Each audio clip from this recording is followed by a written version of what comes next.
Trainer.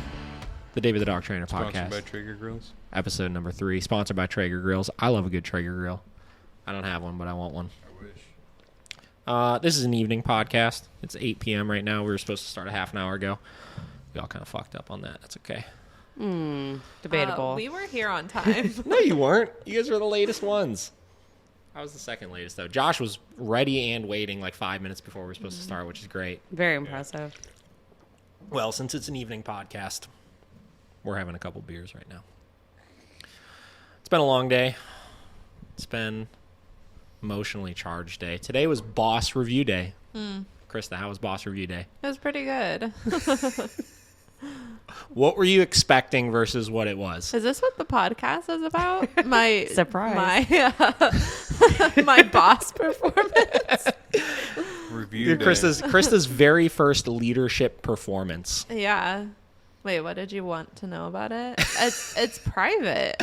I said, how was it versus how you thought it was going to be? Better than I thought it was going to be. Good. I had very, very low standards for it. Wow. Krista had low expectations of what people thought of her. Yes. Oh. I was like, you mean of yourself? Or? Yeah, of myself, I Both. mean. Do you feel like you had takeaways from it? Yeah. Good. What would be the point if I didn't? I don't know. Oh my God. I don't think you're going to get what you're searching for. Chris is wants like, you no, to I'm fine. conversate." Everyone's wrong. Yeah, I don't know. I think they went really good. Yeah, well, tell us about yours. I will tell you about All mine. right. What would you like to know about mine? What did you take away from yours? So, I think there are a couple of big takeaways from mine. So, to give everybody context here, so this is the second year that we have officially done boss evaluations, which is essentially where we gave all of the staff pieces of paper where they got to rate us on different aspects of our leadership skills, anywhere from how we give information, how we give advice to people, how we listen to people, how we're heard, different things that we can do to make their jobs more impactful in different ways. And the first year that we did them last year, everybody did mine, and it was really weird at first. Emily and I were talking about this earlier a little bit. It's not that, you figure the context of these boss reviews is they're supposed to be anonymous, right? So everybody does them. You don't know who makes any of them. So you're getting essentially the most raw version of what people think of you as a leader, as a boss, as a human being, essentially, right? And the first time that you get those done, if you're not going into it with the right mindset, it could be really upsetting initially because, frankly, the whole point of them is to figure out what you're sucking at, right? There's no part of that review that's like, hey, here's all the things you're awesome about, right? Here's all the things that you're really good with and stuff like that. So 90% of the information on it is going to be either very neutral, you're pretty okay at this, or it's going to be, this is exactly why you're doing it incorrectly, right? And especially given the anonymous format of how we're doing them, it's going to force types of conversation or types of ways that it's kind of put out to you in a way where you would never get that in kind of a sort of face-to-face kind of situation. So, I kind of let you know ahead of time, even though yours were really good, that, you kind of have to take everything with a degree of a grain of salt, right? Because it's not that any of that stuff is personal. It's not that because you're rushing through your day and you don't hear people out, or, you present criticism to people in a way where it's just too blunt or whatever it may be. It's not like those people think that you're a bad person over it. It's just a black and white fact of this is something that you need to improve on, right? So I remember the first year that we did them, I was reading through them and I don't know what I was expecting, but I don't know if it was the ego side of me that was just like, everything's fine, everything's okay, nobody has any critiques about anything, everything is perfect. But I was not expecting some of the criticism that I got in them.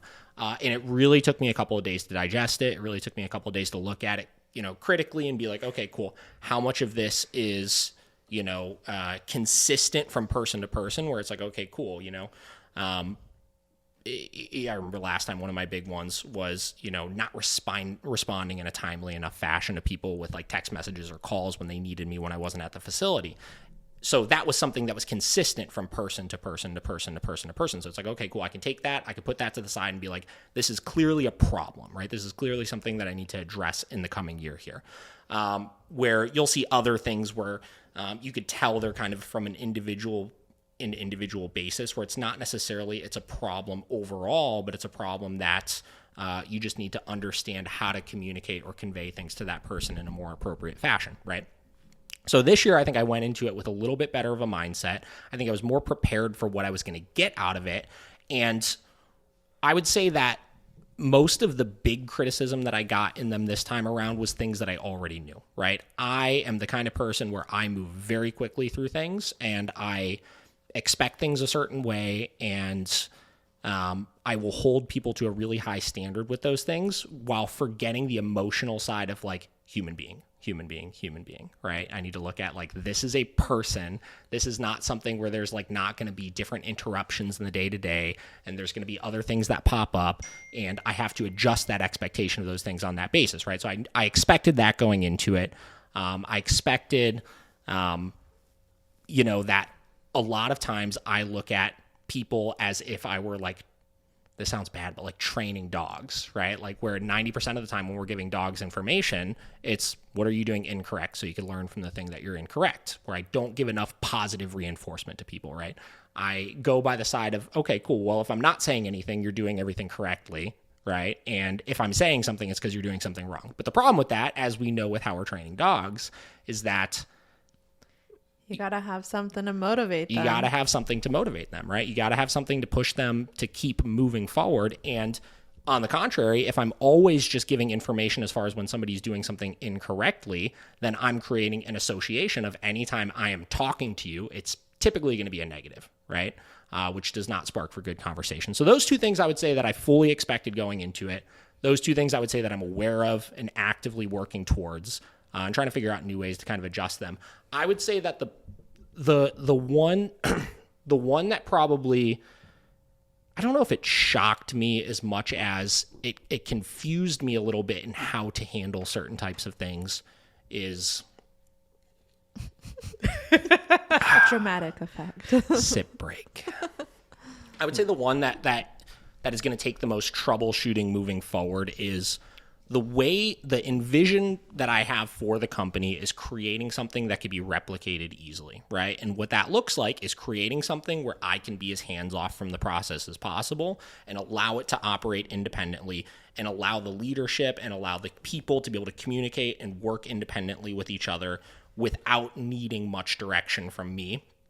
And some of the criticism that I got from people, I don't even know if I would call it criticism as much as just feedback that I got from people, is because I've been actively moving towards that, I've been stepping back from a lot of different areas of the business that I used to be a lot more involved in, where those people were looking at those things as if they still wanted that guidance. They still wanted me to be a part of those things and stuff.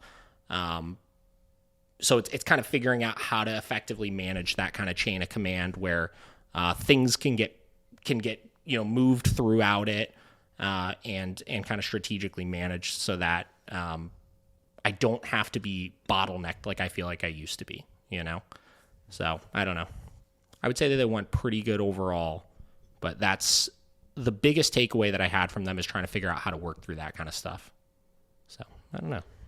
I feel like a lot of us came to work at Miracle because of your dog knowledge. You kind of marketed yourself as David the dog trainer. So keeping in mind that I think just making sure that everyone has the same sort of standards as far as how to work with dogs and how to implement that. I think that's probably really what we all would want the most. It's just your dog knowledge more so than you being there for the day to day, because Christa manages the day to day really well, and I think that we do work well as far as a unit, but it's just making sure that you're still there to be like, hey, this is my knowledge, because I think that's what people are there for.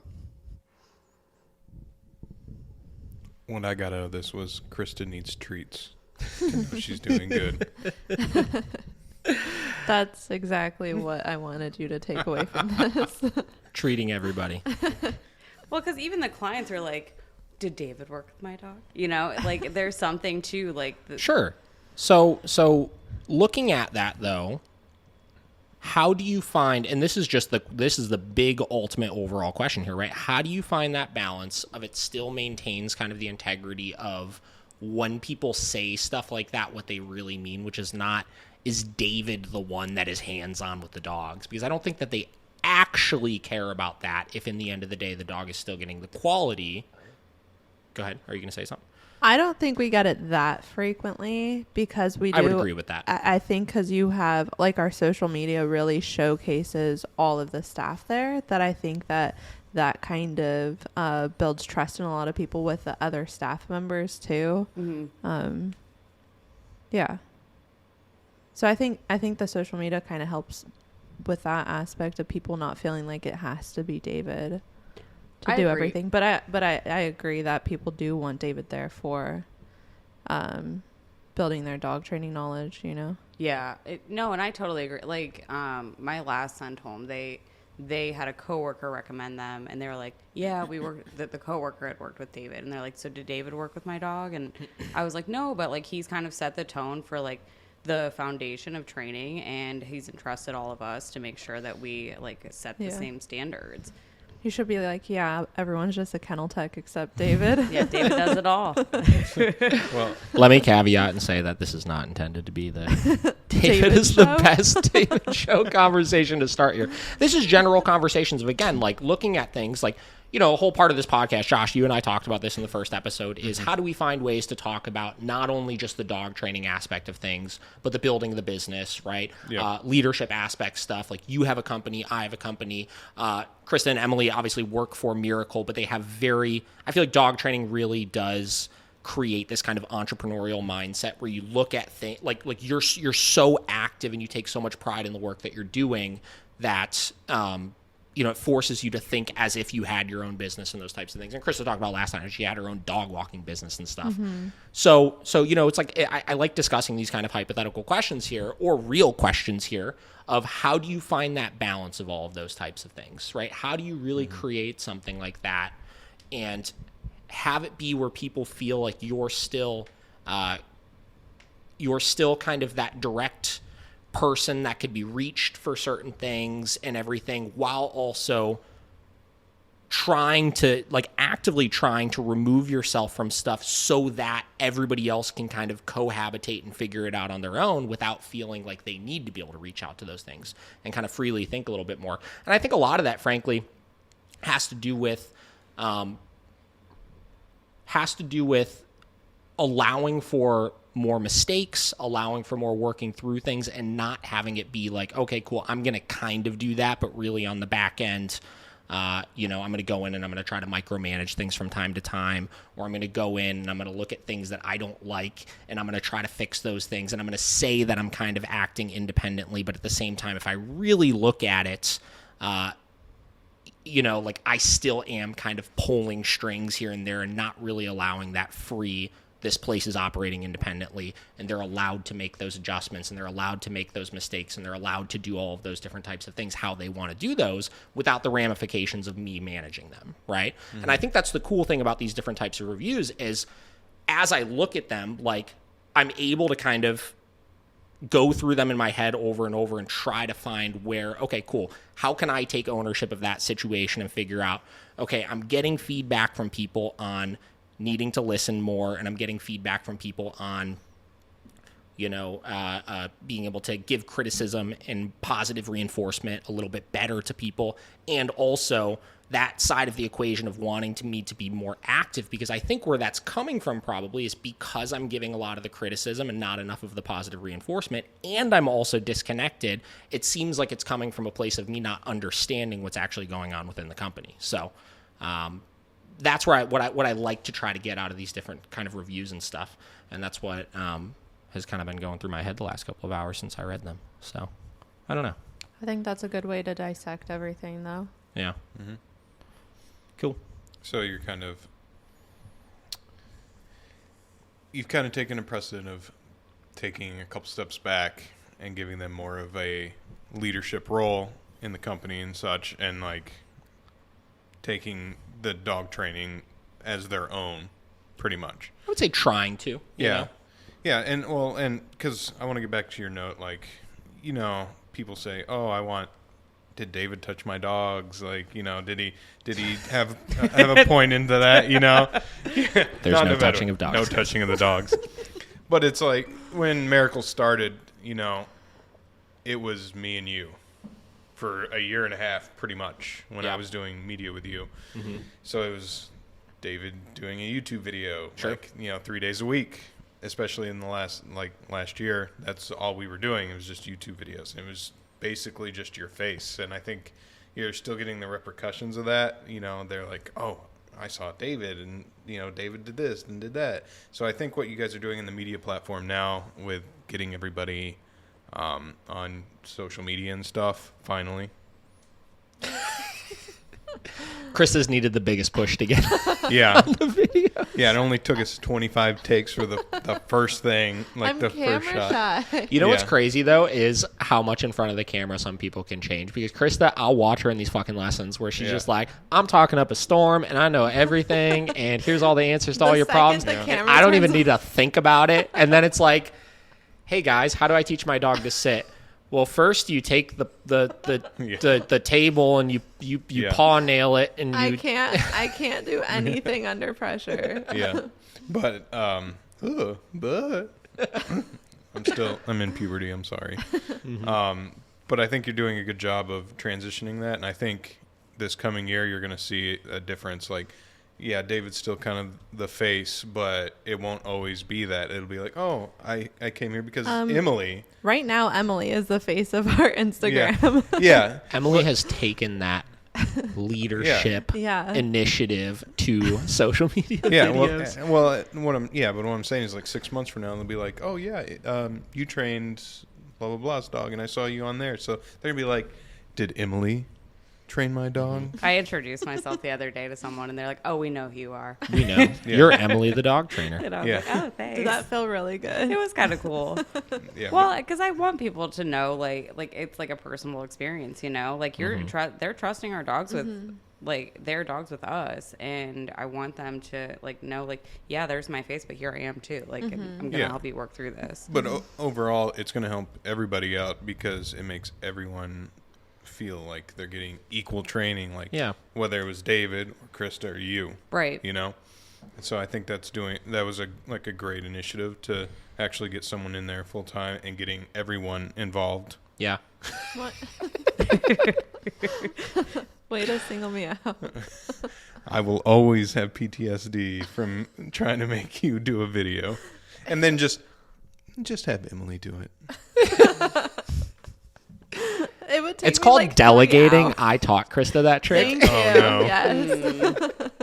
I think it's cool. I think part of the mission of with Miracle, again, like I remember when I first started Miracle and transitioned from Heights to Miracle was I wanted to make sure, number one, I didn't bottleneck myself. That was the biggest mistake that I made in Heights Canine, was virtually anything from a training standpoint had to run through me or it didn't operate. And I hated that. It created more stress than you could have imagined. It created this sense of everybody was so reliant on me in order to get anything done. And it hindered our growth because we kept growing and we grew at a substantial percentage, right? I mean, we had 3 locations for a little bit, but it increased my workload 3 times as well. And that sucked. And I always told myself, I was like, before I ever expand the company again, I want to make sure the infrastructure at that location is set up in a way where it really can operate without me, right? Now, the second side of that equation, so that was kind of the business-minded goal of starting Miracle, was getting something that could really be replicated, right? The training standpoint and the other big mission was, how do we, you look at a lot of these companies like Sit Means Sit, for example, right? And they're a huge franchise at this point, and they've taken that to a fault of, we expand at a level where, we could replicate this really easily, and we could pump dogs out, we can get all this stuff done and all that. But because of that, it lost a lot of the quality control aspect of it, right? So in trying to create something that's sustainable, I've been so scared to relinquish a lot of the quality control side of things, because I want to make sure we have this team of people that are just so ungodly competent in dog training that no matter what comes in, we know that we're always going to do our best work possible, right? And I think we've gotten so fucking close to that. Like you guys and Bridget and Seamus moving in that direction, and all of our other people that we've had train for us have really hit a point, I think, where they care so much about where the dogs are at and care so much about the company that when we, going back to the review side of things, that when we go to do these kinds of things, they care enough to give this kind of feedback of, we want to see this company continue to grow, right? We want to see this company continue to hit a point where we're able to do this work better and better and better and better. And you know, I'm the first to admit, I got into owning a business solely because I like training dogs, not because I wanted to own a fucking business, right? And now that we're here, it's like, okay, cool. I need to now bring my business and leadership and all of that kind of knowledge and everything up to my dog training knowledge standard in order to continue growing that in the right direction. So it's an ever-growing process. Wrapping things up on that conversation, you know, it's interesting. I like doing these, and it brings some interesting conversations, and I'm very excited for the future. So, good Now, stuff. Christa, back to you. So your reviews. Yeah, so your review went.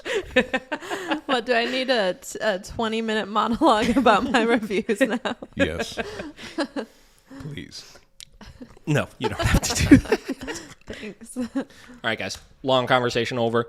So last week, what we did is we reviewed the book. Wow, we are 22 minutes in right now. That's pretty wild. That's pretty close. People are gonna start listening to this and be like, "Oh my god, is this just the David Emotion show?"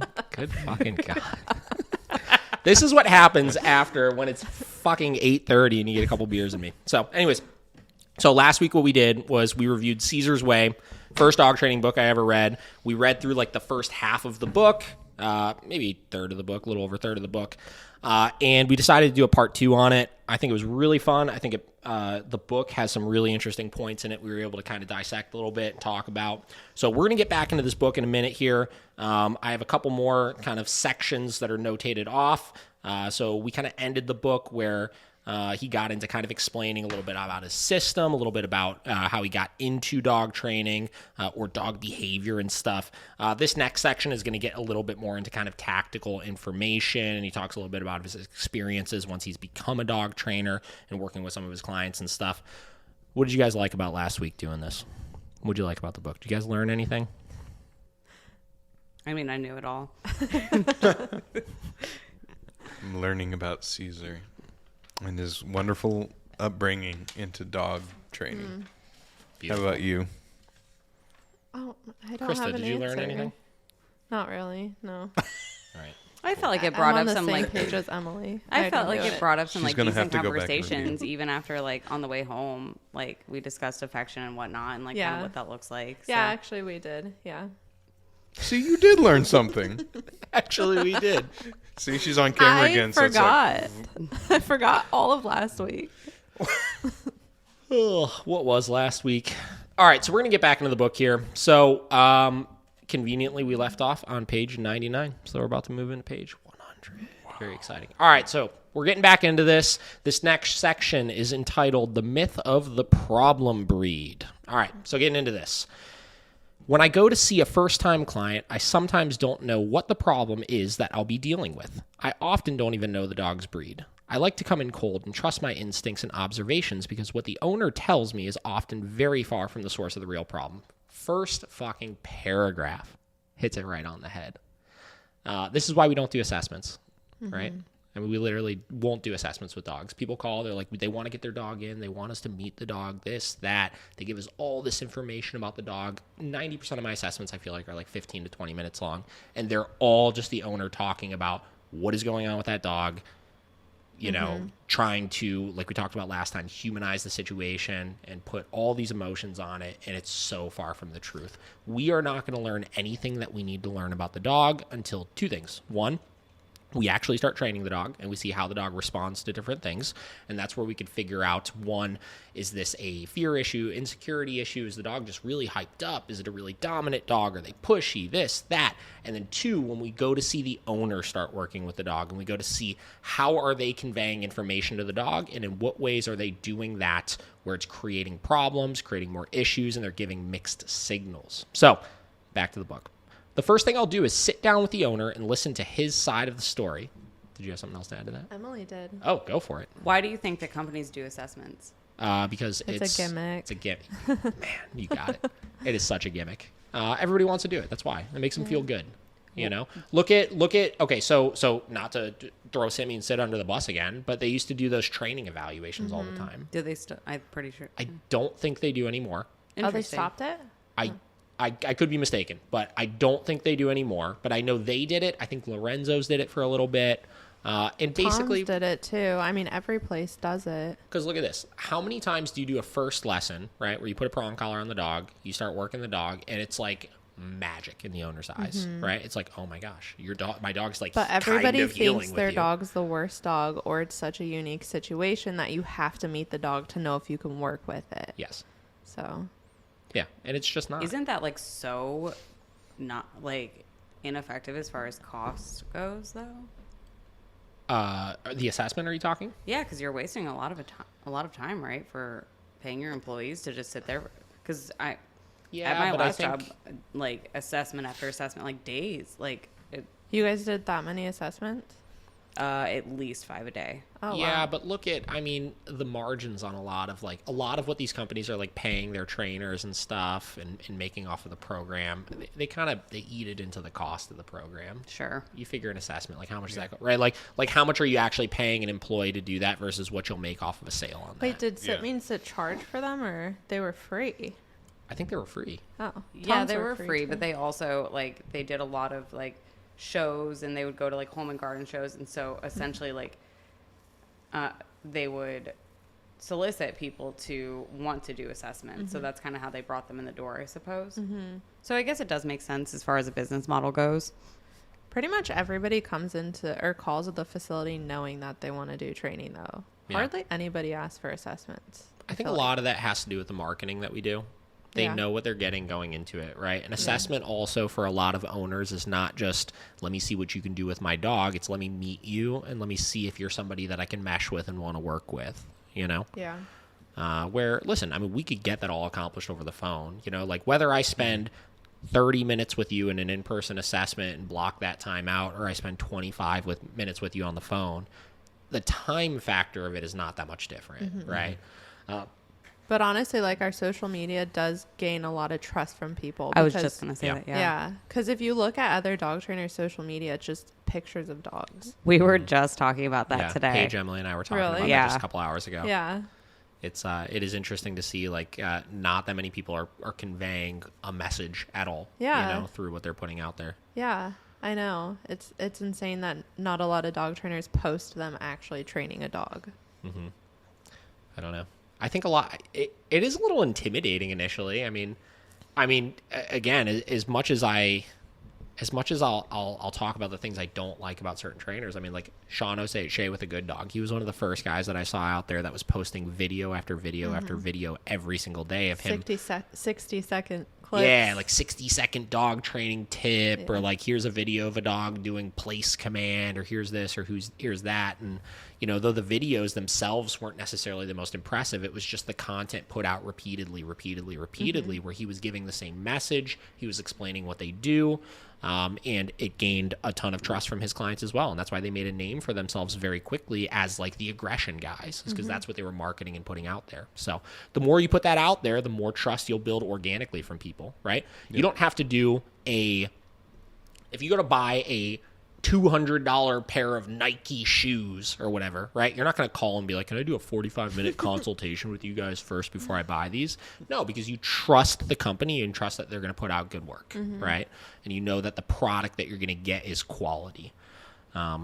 So, you know, assessments, not necessary from the training standpoint, gimmicky a little bit, but they're intended to build trust between client and dog trainer, and from a business hack there, that's why we do the social media. That's why we do the marketing and the media, so that we don't have to have that additional expense of doing that timed assessment. Well, sorry to keep, No, but you're essentially okay. One paragraph in, guys, it's going to be a long one. essentially exposing your entire program, I think, creates a lot of trust where like you almost have to do an assessment because you're not showing people what you do, right? Like I tell people on the phone, like our program is on YouTube, and you can use that if you'd like to. And I think even someone who has trained their dog on their own, they're going to tell 5 other people. Mm-hmm. Yeah, I would agree with that. I don't know. It's just there's not that much to it, All right. The first thing I'll do is sit down with the owner and listen to his side of the story. I can't count the number of times someone who has read too many books on dog breeds will say, well, because she's a Dalmatian, she's naturally nervous. Or he's part Border Collie, part Pit Bull, and it's the Pit Bull that's the problem. Or Dachshunds are always a problem breed. Now, breeds is true to an extent. There are breed-specific traits that we'll see. German Shepherds, very reactive, very territorial, very guarding of things. Pit Bulls, naturally a little bit inclined to get into fights with other dogs. People are going to hate me for that one. Rotties, one of the most headstrong, dominant breeds out there. Mm-hmm. So, again, it's true to an extent. You got to keep all these things in mind, but he is right. A lot of people will look too much into these problems. So, I have to explain to these clients that they're making a fundamental mistake by blaming the breed of the dog for its behavior problems. It's the same thing when people make generalizations about human races and ethnicities, that all Latinos are crazy, that all Irish are drunkards, and that all Italians are mobsters. When it comes to trying to understand and correct a dog's conduct, breed always comes third in importance after animal and dog. In my opinion, there's no such thing as a problem breed. However, there is no shortage of problem owners. Breed is something humans created. Geneticists and biologists believe that the first humans to live with dogs selected stray wolves with the smallest body size and teeth, perhaps because these animals would do less harm to us and be easier to control. Then hundreds, perhaps thousands of years ago, we began to mate dogs to create offspring that would excel at certain tasks. Bloodhounds were bred to have heightened scenting abilities. Pit bulls were bred for fighting dogs. Sheepdogs were bred not only to herd sheep, but also to look like them. So today, we have the German Shepherd, we have the Boxer, we have the Chihuahua, we have the Lhasa Apso. Are you familiar with that breed? Yeah. What is it? It's like a long-haired, like Maltese kind of looking dog, right? Mm-hmm. Lhasa Apso. Have you ever looked through one of those dog breed books and just seen how many Dude, there's way too many breeds that there are actually out there? It's pretty insane. We have Doberman. We have hundreds and hundreds of different breeds to choose from. When you're selecting a dog, breed is definitely important to keep in mind, and we'll go deeply into that later, but it's vital to remember that every breed is still always an animal, dog first. All dogs share the same psychology. The breed is just the outfit that particular canine is wearing, and sometimes a set of special needs he or she might have. You're not going to be able to understand or control your dog's behavior by considering him or her simply as a victim of a breed. All dogs share the same innate abilities, but certain breeds have been selected to accentuate certain characteristics. We have a tendency to misinterpret those conditioned skills as the dog's personality. One conditioned skill is tracking ability. Because of their breeding, bloodhounds are naturally going to be better at it. They are going to be able to maintain themselves on the ground for longer periods of time. They don't care if they take a break to eat or not, as long as they find that scent. Can all dogs track? Can all dogs find things with their nose? Absolutely. They all recognize the world through smells, and all of them use their nose the way that they use our eyes. But some of them are going to better than others at sniffing out a target. This isn't to say that breed doesn't affect how sensitive a dog is to certain conditions and environments. In fact, the special needs a particular dog might have based on her breed is one of the most important things a new dog owner should be aware of when selecting a breed of dog for a companion. For example, in nature, all dogs travel, but Siberian Huskies were bred to travel for longer periods of time. The Siberian Husky as a breed can travel for days on end. It's their natural job. This innate ability, however, makes it harder for a Siberian Husky to live in the city because its genes are telling it to range over long distances and take long hikes to work off its excess energy. Without sufficient exercise, it will get frustrated more easily than, say, a Dachshund. But when a Siberian Husky is frustrated, it will develop the same symptoms and side effects as a Dachshund that's frustrated, or a Pit Bull that's frustrated, or a Greyhound that's frustrated. Nervousness, fear, aggression, tension, territorial behavior, all these issues and illnesses result when the dog and the animal in her is frustrated. It doesn't matter what breed she is. That's why it's a mistake to obsess about the breed when you're dealing with a problem behavior. You gonna say something? Yeah, I have a lot to say. I don't know how much I agree with that. Let's hear it. That's why we're discussing it. What do we like? What do we not like? I mean, I agree to like an extent, but I feel like almost with my clients, they don't recognize the breed that they have in front of them nearly as much as like they should. You know, a lot of people have German Shepherds with huge reactivity issues, and people don't understand that that's largely just the way, not just the way, but kind of like Shepherds are more prone to that, or cattle dogs, or Aussies, like they tend to be more timid in general, and like people shy. But I think people don't consider that when they have that breed as much. Josh, do you think that about Bender? Yeah, I guess. I mean, I knew going into it, I did the research. Right. You know, Yeah. I knew exactly what we were getting into when we got him. But I think you're correct that a lot of people just get dogs and they're like, whatever, you know, Yeah. even They think whether they it's look cool. yeah, or if it's a rescue, it's like, oh, it's just a mutt. I don't know what's in it. Like, and then they bring him in and we're like, oh, that's the reason why it's Yeah. crazy. It's obviously this or this. Yeah, I would agree with you, Krista. I don't necessarily agree with that, and I think that that's the reason why I picked this section of the book, is to start talking about some of the disagreements as well, because these are common things that will be shared with owners, right? Is that the dog doesn't necessarily matter. Now, here's where we contradict ourselves a little bit, though, because how many times do you get asked in a lesson, what's the easiest breed to train? Or what's the hardest breed to train? Yeah. You get that asked a lot. And what do you typically tell them?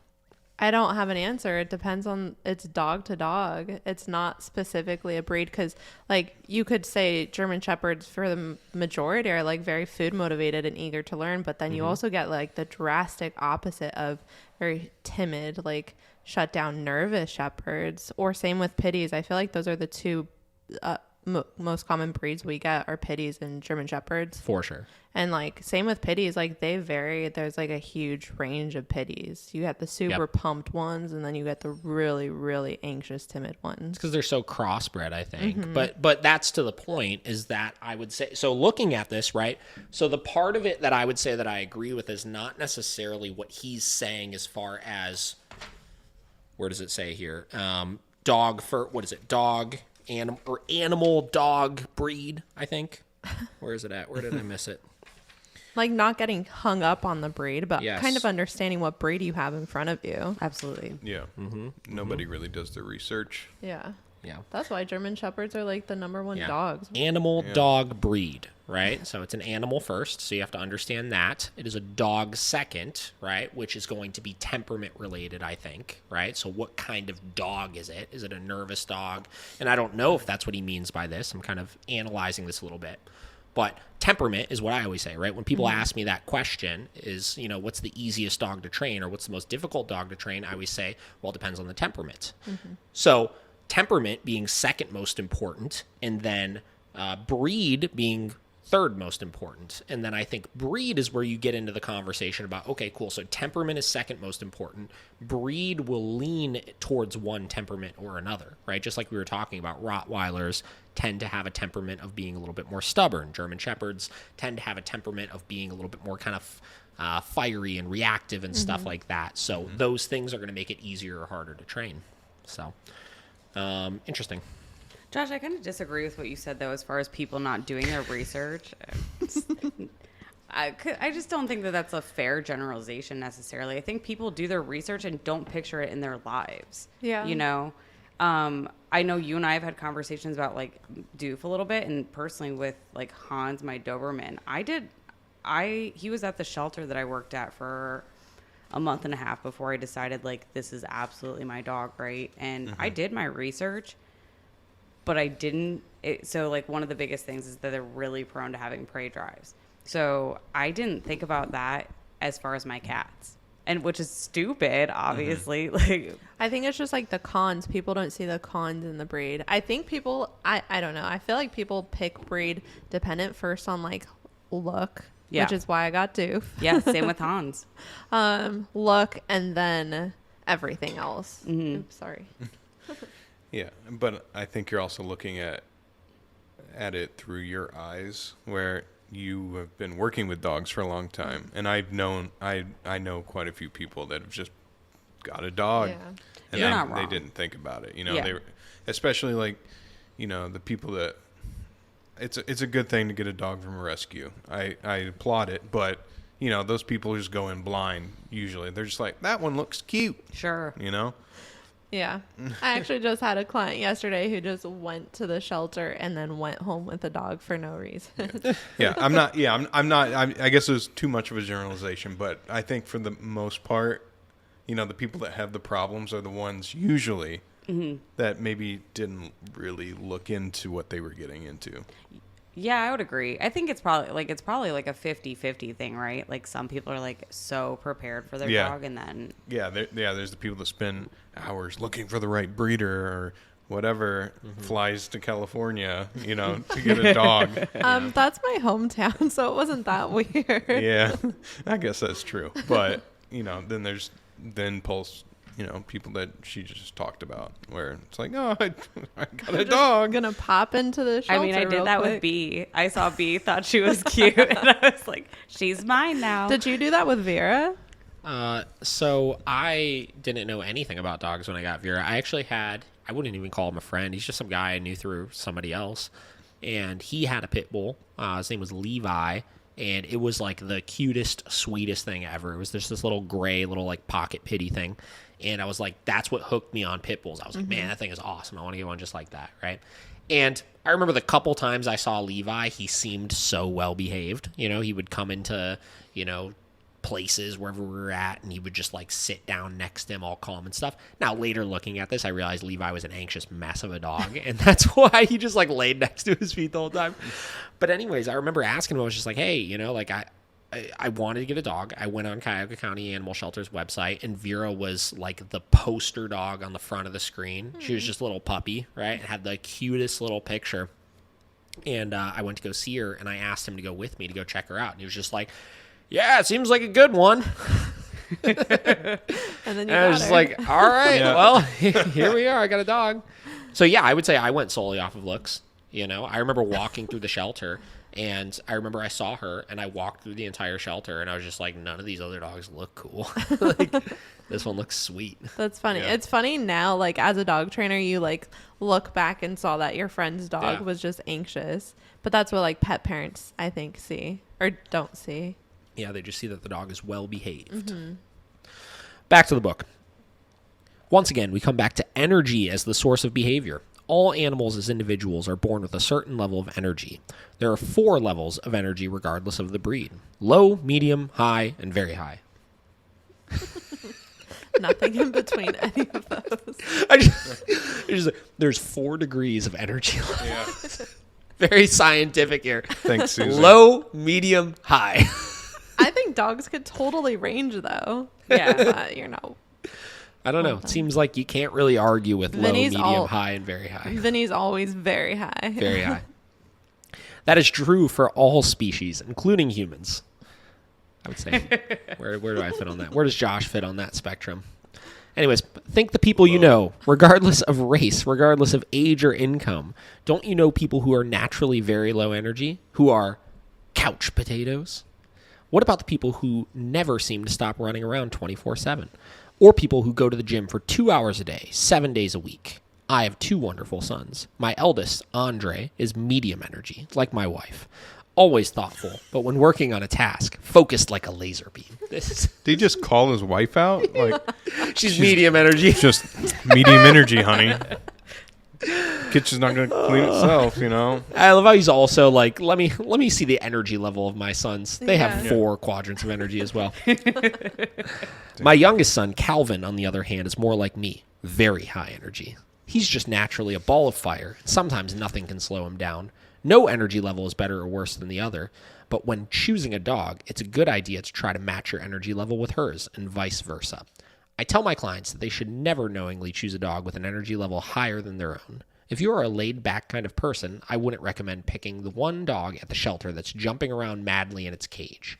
Choosing an energy level that's compatible between dog and owner is, in my estimation, far more important than choosing a breed, especially if you are looking at a mixed breed dog or rescuing a dog from a shelter. A lot of interesting things. So this is the section of the book where you start getting into how much do we agree with what he's saying, how much do we not agree with what he's saying. I mean, you can't go into a shelter and say don't pick that one because of how it's acting. It's in such a dramatic environment. I also think that there are literally, what did we just talk about with Levi? Levi seemed like he was so low energy. He was calm, collected, cool. He was just like, right? He's an anxious mess, right? So the problem is certain behavioral issues will show themselves as high energy or low energy as well, right? So how do you make that assessment of what the energy level is? I don't know. not at the shelter. What ways would you go in and select a dog? From a shelter? Sure. I personally wouldn't go to a shelter. I personally prefer a reputable breeder, but if I did go to a shelter, I would prefer a dog that. Well, let's back up for a second here, because you just said a very controversial thing. Why would you go to a breeder over a shelter for a dog? Because I kind of want to know like the genes of the dog a little bit more and the temperament a little bit more instead of going personally. Like I feel like that's what I desire a little bit more. This podcast is now canceled. Great, thanks. We're canceled. We're canceled now. We're sponsored by Adopt Don't Shop. Okay, so here's the thing. So what about the conversation? And here's the thing. So you know way more about breeders than I do, right? Mm-hmm. I personally have never gotten a dog directly from a breeder before. Vinny was from a breeder, but he was secondhand. Cade was from a breeder, but he was secondhand. And Vera and Deli were both adopted. Yeah. Right? So I never went through the process of selecting for one. But there is a whole conversation out there as far as purebred dogs being more susceptible to health-related issues, right? I don't think that's true. I think that's... Do you know what the argument is? I don't, but I kind of feel like that was driven by the Adopt Don't Shop people a little bit more. I mean, look at all the shelter dogs that we get that have a ton of health issues that come into us. Sure. Yeah. So I think... I mean, there are like purebreds that I think would have health issues, but I think reputable breeders try very hard to breed out any health issues, and they try to breed for temperament. Behavioral issues as well. Yeah. Yeah. So that's personally like why I would want to go to a reputable breeder whenever I choose a next dog again. So I know the kind of temperament of the dog. I feel like I'm a little bit more like picky though, in that I am better than you guys. I'm just kidding. No, I know that it's like definitely a health thing, the genes, because some breeders don't, and they'll just keep breeding within their. They'll have a health issue pop up and just keep breeding that dog. Or I mean, with the non-reputable breeders, or they'll just keep breeding within their own lines that they have, and that's the thing is, it's just like people. If you have some ancestral things start to break down, and you have some weird things happen with their genes, and that's why a lot of people get weird. But reputable breeders, will bring in fresh, fresh. What I don't know, another dog to breed with their dogs and try to keep it more populated in the gene pool. You should have a reputable breeder on this podcast next to really go into this. I think there's a lot of interesting people that we could have on this podcast to discuss those types of things. Yeah. Because here's the thing. I don't know that much about breeding. That being said, as far as your controversial, comment about adopting versus breeding and stuff like that, I personally have no problem. I've never had a problem with people going to breeders because same deal. Like if there is a specific thing that you want, you want to know that you're getting the best quality version of that, right? Yeah. And that's not to say that there's not rescues out there where if you want a French bulldog, you can't find a French bulldog that's gonna have good temperament, right? That's $50 as opposed to $6,000. I think adopt or go to a reputable breeder. I think the one thing we should all agree against is puppy mills. That's the only thing I would argue against. Let's zoom out a little bit more on that here, right? So why are puppy mills bad? because of poor breeding. They're not doing the things that the reputable breeders would be doing, which is hand selecting out those bad traits they're seeing, right? Because the sole thing that they care about is what the dog looks like, right? Does it look like a husky? Because if it looks like a husky, we could sell it for the cost of a husky. Does right? it look like a doodle? Does it look like a doodle? Who even knows what the fuck a doodle looks like anymore? But if it looks like it, we could sell it for as much as you could sell a doodle for, right? I had a client in the other day. She works for an emergency vet somewhere way out west, like in the Elyria, Wellington area kind of situation. And she was telling me that she has worked with the owner of a major sports team's mascot. I'm not going to say what sports team. Whatever. Anyways, so they have seen litters come in that they had to do emergency C-sections on where the puppies have come out with no ears, 3 paws, missing toes, missing eyeballs, all sorts of fucked up stuff because of how much inbreeding they're doing. Wow. Right? And that's the real sketchy part when you start getting into breeding and puppy mills and stuff is they start doing very, very close line breedings, right?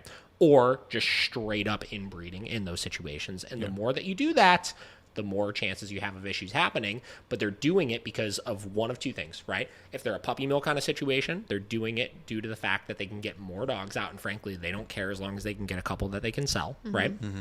Or if you're doing it from the standpoint of breeding for a very specific trait, I know in the working dog community, this is one of the most controversial parts of it, is they experiment with all of these different tight line breedings of like brother, half sister, mother and son, this and that, because even if 9 out of 10 of those dogs come out and need to get euthanized immediately, one of those dogs might be that like freak of nature that's just the most motivated, driven, psychopathic, was that Vinny? Loving dog. Wasn't Vinny? Vinny was a brother, half sister breed. Yeah. Yes. So again, Vinny you know, was the like one. they're doing it for a specific reason, but that's where you start to cross the boundaries of like the ethical side of things. And I heard some stories from people in the working dog community of things that they're doing out in like Belgium and Germany and stuff with some of the Malinois out there, where I guess that there are certain combinations of breeding, like I don't know exactly which ones they are, but like a mother and son or a father and daughter or whatever, where if you breed those two together, there's like a 99.9% chance that it's going to be just a fucking shit show, right? But they'll still do it because, again, that like 1 out of 10 dog that they might get is going to be like exactly what they're looking for. So they're just doing it, looking at it from the standpoint of I need this dog to Stacking win. traits. Yeah. Stacking genetic traits to try to create the dog that can work nonstop or have the best bite strength or have, you know, the most high energy or the fastest, send-offs or whatever it may be. So it's That's crazy. insane. The breeding world is really wild. I just had a client text me. They were getting like a Bernedoodle from a puppy mill, and it was like upwards of $6,000. Yeah. that I puppy. don't know if you remember that little French bulldog I was working with, Bonnie, but they not rescued that dog. One of their friends bought that dog and couldn't handle it anymore, and they got the dog from them. And the owner of that dog spent like $6,500 on it. That's insane. Which is nuts. And this is where, again, you go to the conversation of adopt, don't shop, right? I kind of get the push that they're going for it. There's a lot of crazy shit going on in the breeding world, but there are also some very good breeders out there that really care a lot about the dogs that they're putting out. It shouldn't be adopt, don't shop. It's reputable breeder or adopt. Like, yes, I agree. There's a lot of in between. I mean, there's just been so much smearing. Yeah.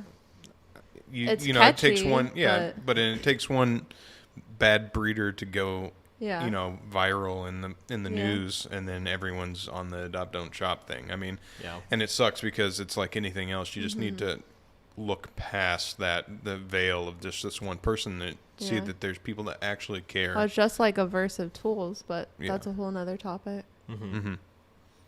Very interesting. All right, back to the book. Moving on to the next section here. No room for weakness. I tried to pick the hardest sounding chapter titles. All right, guys.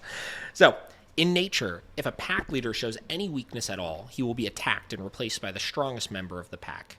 This is true across all animal species that live in tiered social systems. Only the strong can lead. In fact, extreme weakness among any member of the pack is not to be tolerated. If there is a dog in the pack that is unusually weak or timid, he will be assaulted by the others. Weakness doesn't cut it among any animal species except our own. This is one of the most interesting differences between modern human beings and the rest of the animal kingdom. Not only do we accept weakness in some of our pack members, we also actually rescue our weak brothers and sisters. We rehabilitate people in wheelchairs. We tend to our sick. We risk our lives to save a pack member who might not make it anyway. While what some researchers call altruistic behavior has been documented in many other species, especially the other higher primates. Compared with most other animals, human beings take this kind of graciousness to an extraordinary level. Not only do humans rescue our own, we save our animals too. We are the only species that rescues seagulls, crocodiles, hyenas, and whales. You'll never see a zebra rescuing an injured elephant. Think about the animal lovers you know. Dog lovers, lion lovers, horse lovers. Lion lovers, very common. I'm a big lion lover. Every animal I'm a seems to Leo. have its own fan club among humans. A group of people with such compassion for a chosen species that they'll rescue even the sorriest specimen of that species.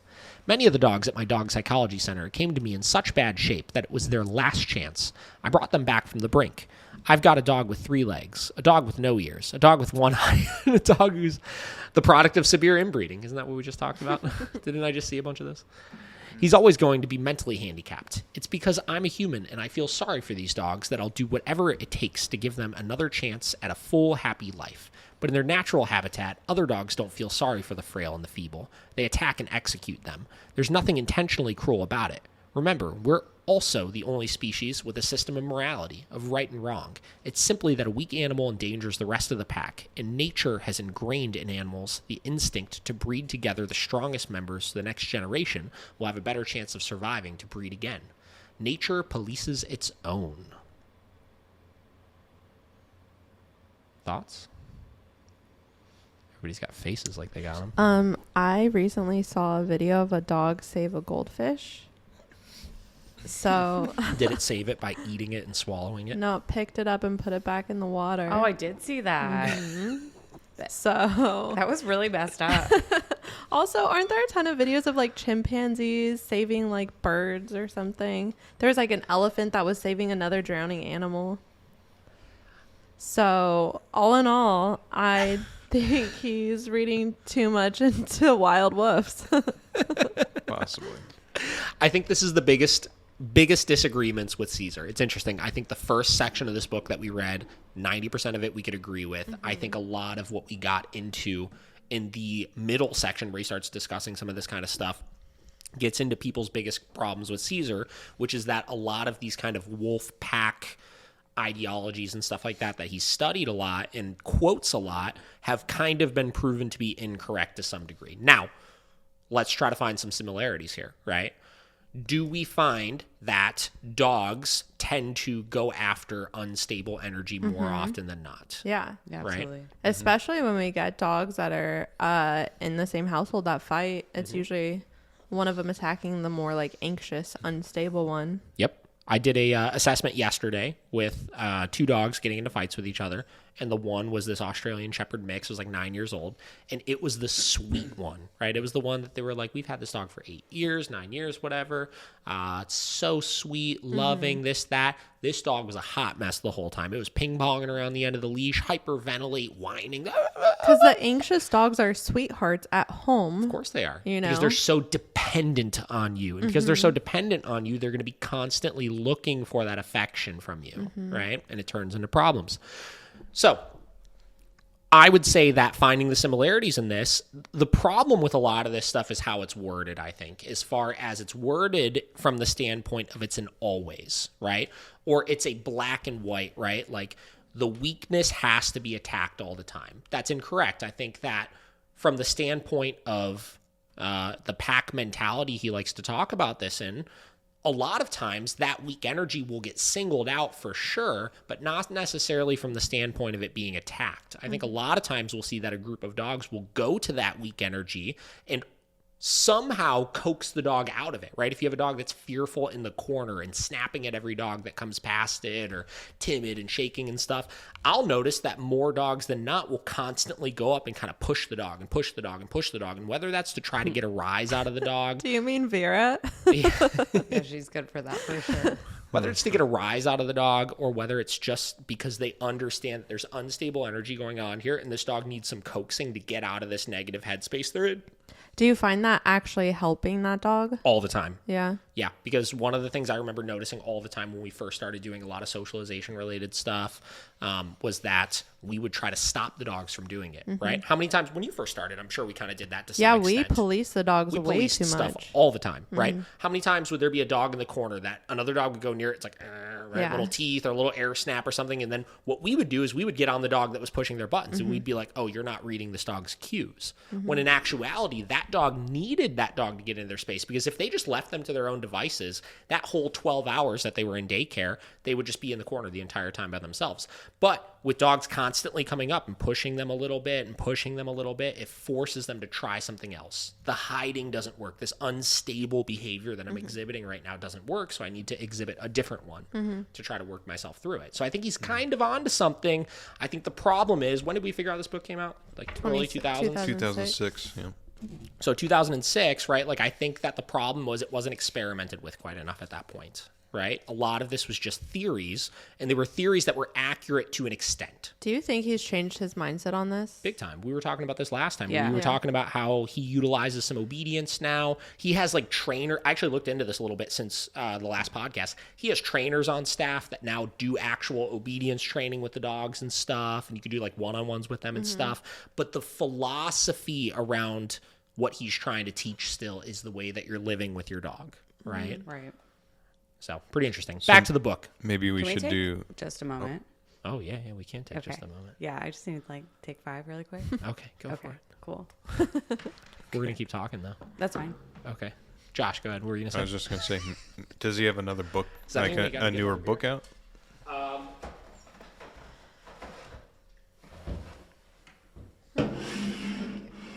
Because if he does, that means we have to review that now. We're going. Cesar's got a lot of books out. You know what I considered doing, actually? Is I considered... a Cesar book review podcast. That's all this is going to be, because I got like 6 of them downstairs we got to go over. No, I considered his book on the training methods and stuff, bringing some of that stuff into this conversation as well, and discussing those things. So we'll definitely get into some of that. But I don't think he has a new book out right now. I think most of his stuff he's doing is digital. And also one thing that I've seen that he's doing a lot is he's pushing his son hardcore.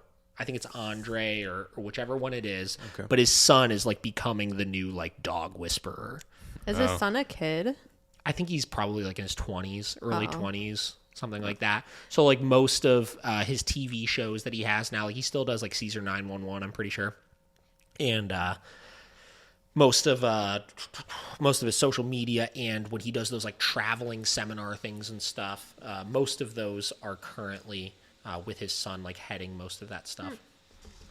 It's interesting. Imagine that pressure. Like Cesar Milan's Yeah. son, and now he's like pushing you to I bet he the gets it. family legacy. I bet they ask if Cesar trains the dogs all the time. Yeah. Not his son. Yeah, it's not. So was you, right? so Andre, did Cesar handle my dog? Did your dad take Did care of him? Cesar do any training? Oh At man. least give him a 1-over, you know? Yeah, did he at least make sure you did a good job? Are we talking about his sons? Yeah. Yeah. Cesar said that he disowned one of his sons the other day because he wasn't doing a good job with the dogs. Was he serious? He actually like compared the two of them too. He's like, my son Calvin did better than Andre, but Andre fixed himself. You know, since 3 of my boss reviews were negative, I have to disown 3 of you guys tomorrow as well. I don't even know who wrote them, but You have to 3 of figure you it guys out. are on the chopping block tomorrow. Is that accurate? Were no. there really 3 Wow. negative ones? No, I actually made that up. I think there was like, you know what was interesting is like 3 of them were just like as neutral as they come, where it was like, wow, this actually doesn't help me at all. Yeah. Yeah. And then like 1 of them was like real harsh, and then like 2 of them were just like moderately like. I feel like I had critique. like 2 No, that. She was like, No, mine was actually super neutral because I have no problem just like telling either one of you like what I think, because I feel like we're on that level. And I was on vacation when I did mine, so I was like, I think that was the exact breakdown though, because there were 7. I think there were 4 super neutral. I think there were 2 moderately critiquing, where it was good information I was getting, and then there was 1 that was like, ouch. Oh. I feel like I had like 2 that were just like. Ouch. It's like, thanks, guys. I'll feign surprise like I don't know. What were you going to say? Nothing. Oh, you were going to tell us about yours. No. You started loosening up with it and giving us details, then you stopped. I That's was okay. going to. All right. Where did we leave off here? Before Emily had to stop. Okay, here we go. Nature polices its own. Our tendency to rescue others comes from our emotional energy. Our compassion and our loving natures are beautiful things and part of the miracle of being human. But to other animals, emotional energy can be perceived as weakness. Love is a soft energy, so when it comes to pack survival, at least, love on its own is indeed a kind of weakness. Animals won't follow soft or weak energy. They won't follow compassionate energy. St. Francis of Assisi, and its birds, notwithstanding, animals won't follow a spiritual leader. They won't follow a lovable leader, nor will they follow overly excited energy. Yeah, see, guys, they won't follow a lovable leader. I can't be lovable. I agree with that. I feel like that's They follow overly excited energy. that's no reason to not pet a dog, though. they might believe in something. All right, let's get through this next paragraph, guys. We are a pack-oriented species, but as I've said, we are also the only species on the planet that will follow an unstable leader. Animals, whether horses, dogs, cats, or sheep, will follow only a stable leader. That leader's balance is reflected in his consistently calm, assertive energy. So when we project excited or loving or emotional or even overly aggressive energy to the animals in our lives, especially if that is the only energy we're projecting, they are much more likely to see us as followers, not as leaders. Next section, to lead or to follow. So this gets into that. So we're going to finish this section before we discuss that. To dogs, there are only 2 positions in a relationship, leader and follower, dominant and submissive. It's either black or white. There's no in-between in their world. When a dog lives with a human, in order for the human to be able to control the dog's behavior, she must take the commitment to take on the role of pack leader 100% of the time. It's that simple. Are you the pack leader? It doesn't seem that simple, however, for many of my clients. Hundreds of them keep calling me because they are desperate, because their dog's problem behaviors are totally controlling their lives. Perhaps some of them have a hard time getting their minds around the dominant, submissive paradigm. Paradigm. Yeah, that. Because in the human world, those words sometimes can come with baggage attached. When we hear the word dominance, perhaps we think of a wife beater, a drunk at a bar fight, a playground bully extorting lunch money from the classroom rent, or even a masked man or woman in an S&M club with leather and whips. He got really oddly descriptive with that. How do you know all of this, Cesar? Didn't he have all those like sexual innuendos last time as Talking well? about genitals Yeah. last time. I said that specific. S&M club with leather and whips. But I wouldn't know where that is. The word conjures up images of cruelty in our minds. It's important to remember that in the animal kingdom, the word cruelty doesn't exist, and dominance isn't a moral judgment or an emotional experience. It is simply a state of being, a behavior that is natural in nature, as is mating or eating or play. Submissive, as we refer to it here, is not the ethical judgment either. It doesn't designate an animal or human who is a wimp or overly pliable. Submissive doesn't mean vulnerable or ineffectual. It is merely the energy and the state of mind of a follower. Among all pack species, there has to be some degree of dominance and submission in order for any hierarchy to function. Think of an office full of workers. What would happen if they all came in and left whenever they felt like it? Took 4-hour lunches, argued with one another and the boss all day. It would be chaos, right? You don't consider an employee who comes to work on time, gets along with his fellow workers, and completes his tasks with minimum conflict to be weak, do you? No, you consider her to be cooperative, a good team player. But in order for there even to be a team, that employee has to accept a degree of submission in her mindset. She has to implicitly understand that the boss makes the decisions, and it's her job to follow them. At the risk of being considered politically incorrect, I still use the terms dominant and submissive. To me, they accurately describe the natural social structure of dogs. For a dog, there are no judgments attached to the issue of who in the pack is dominant or who is submissive. Be it a pack of dogs or a pack consisting of one dog and one human, a dog doesn't take it personally if you take over the leadership position for him. In my experience, most dogs are relieved to know their owners are the ones in charge. Now that we've integrated them into the human world, there are lots of complicated daily decisions to be made that nature hasn't equipped dogs to make. Dogs can't hail a taxi or push a shopping cart or get money out of the ATM. I bet you we could train dogs to do all three of those different things. At least not without some very specialized training. Okay, there we go. Dogs can sense this, and I've seen thousands of dogs visibly relaxed for the first time in their lives once the owners finally commit to a true leadership position. But mark my words, when a dog senses that his owner isn't up to the challenge of pack leadership, he will step in to try to fill this void.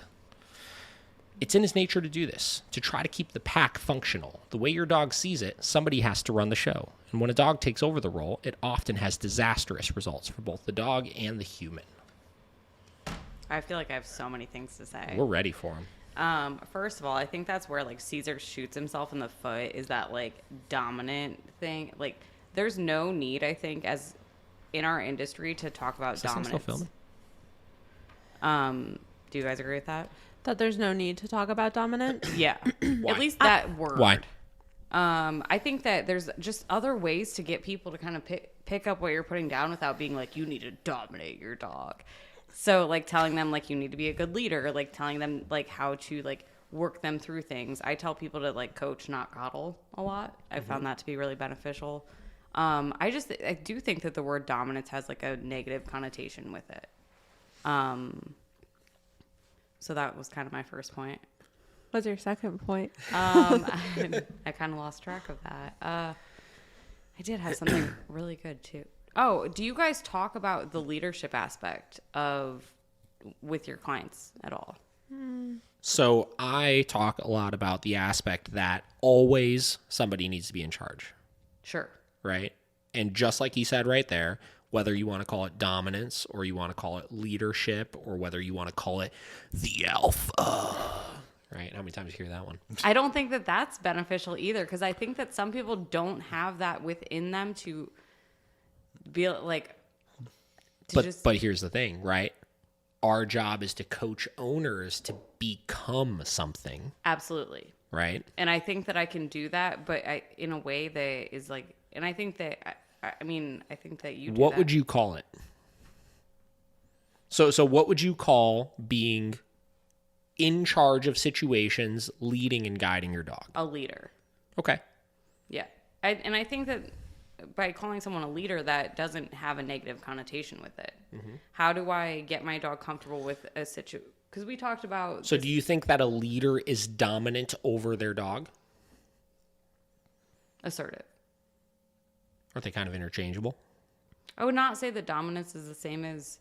Dominant to me is overbearing. It is to take over a situation. Assertiveness, leadership, I think that...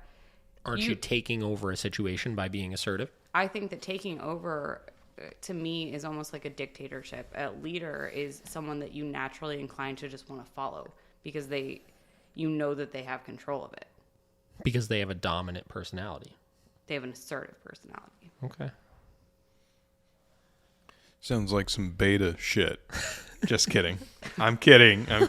Listen, I agree that some of these words have kind of negative connotations attached to them, right? I think that by saying I'm dominating a dog, that sounds cruel. That sounds like alpha rolling bullshit and all that kind of stuff, right?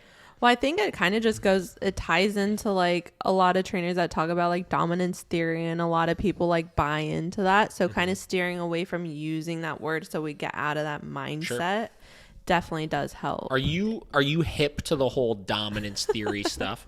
Somewhat. Explain it to me, because I'm not super fluent in it. Oh God. Well, go for it if you want. No, you're up. I'm passionate about this one. Yeah. So how many clients have we gotten that have gone to other trainers who have felt just so belittled by them? By the trainer you're talking. Because Sure. they have that dominance, like militant kind of,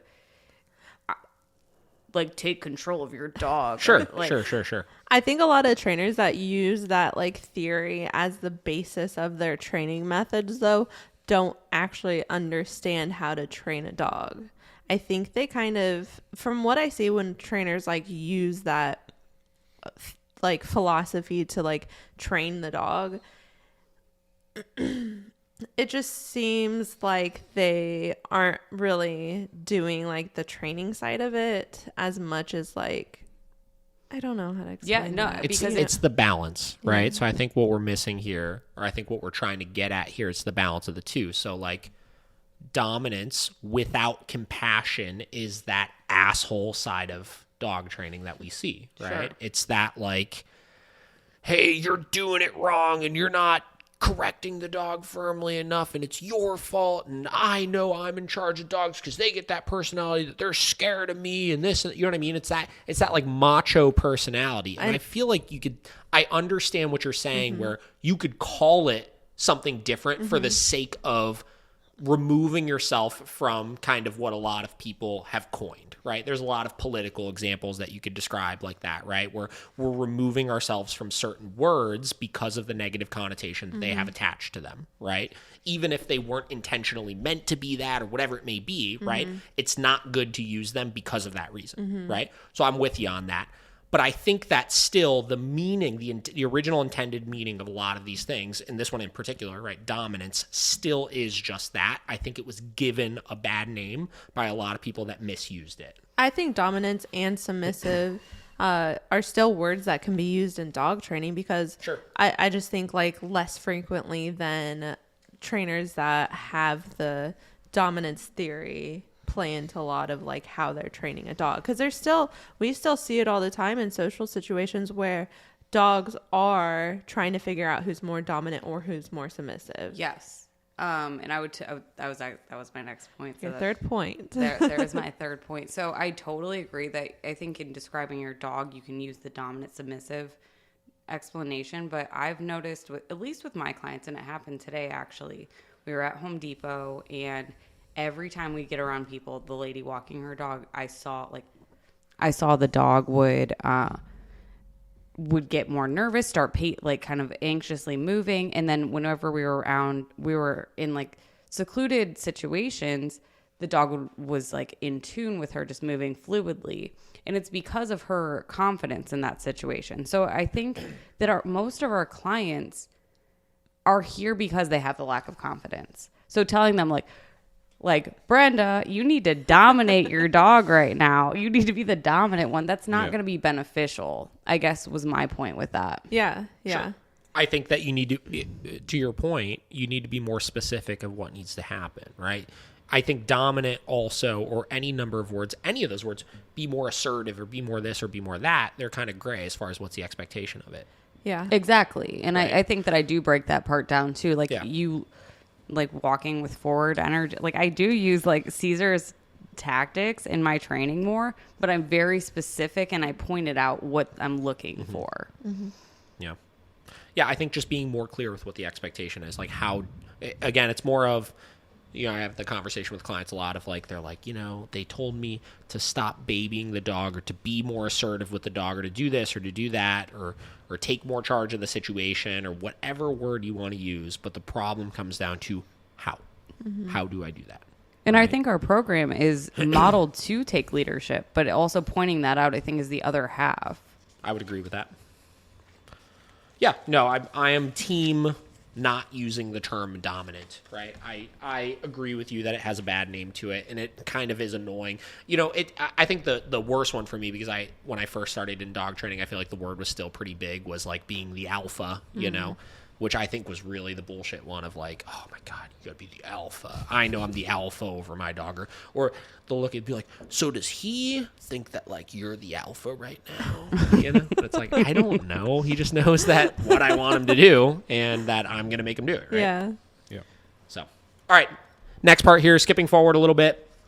Next section, he just kind of talked a little bit about specific dogs he worked with. He did some name dropping, talking about Oprah's dog, Sophie.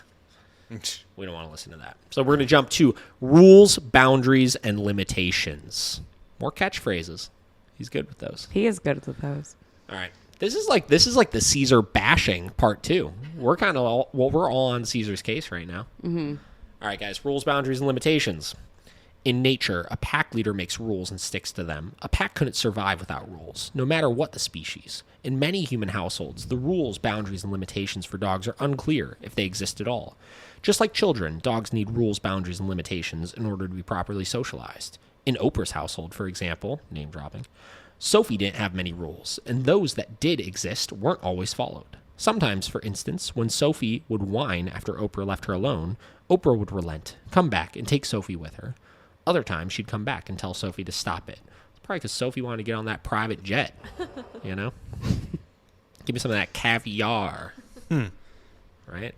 Take me to that masseuse. You know that we would all name drop if we had the Oh, yeah, for famous sure. client. I still name drop sometimes. Right.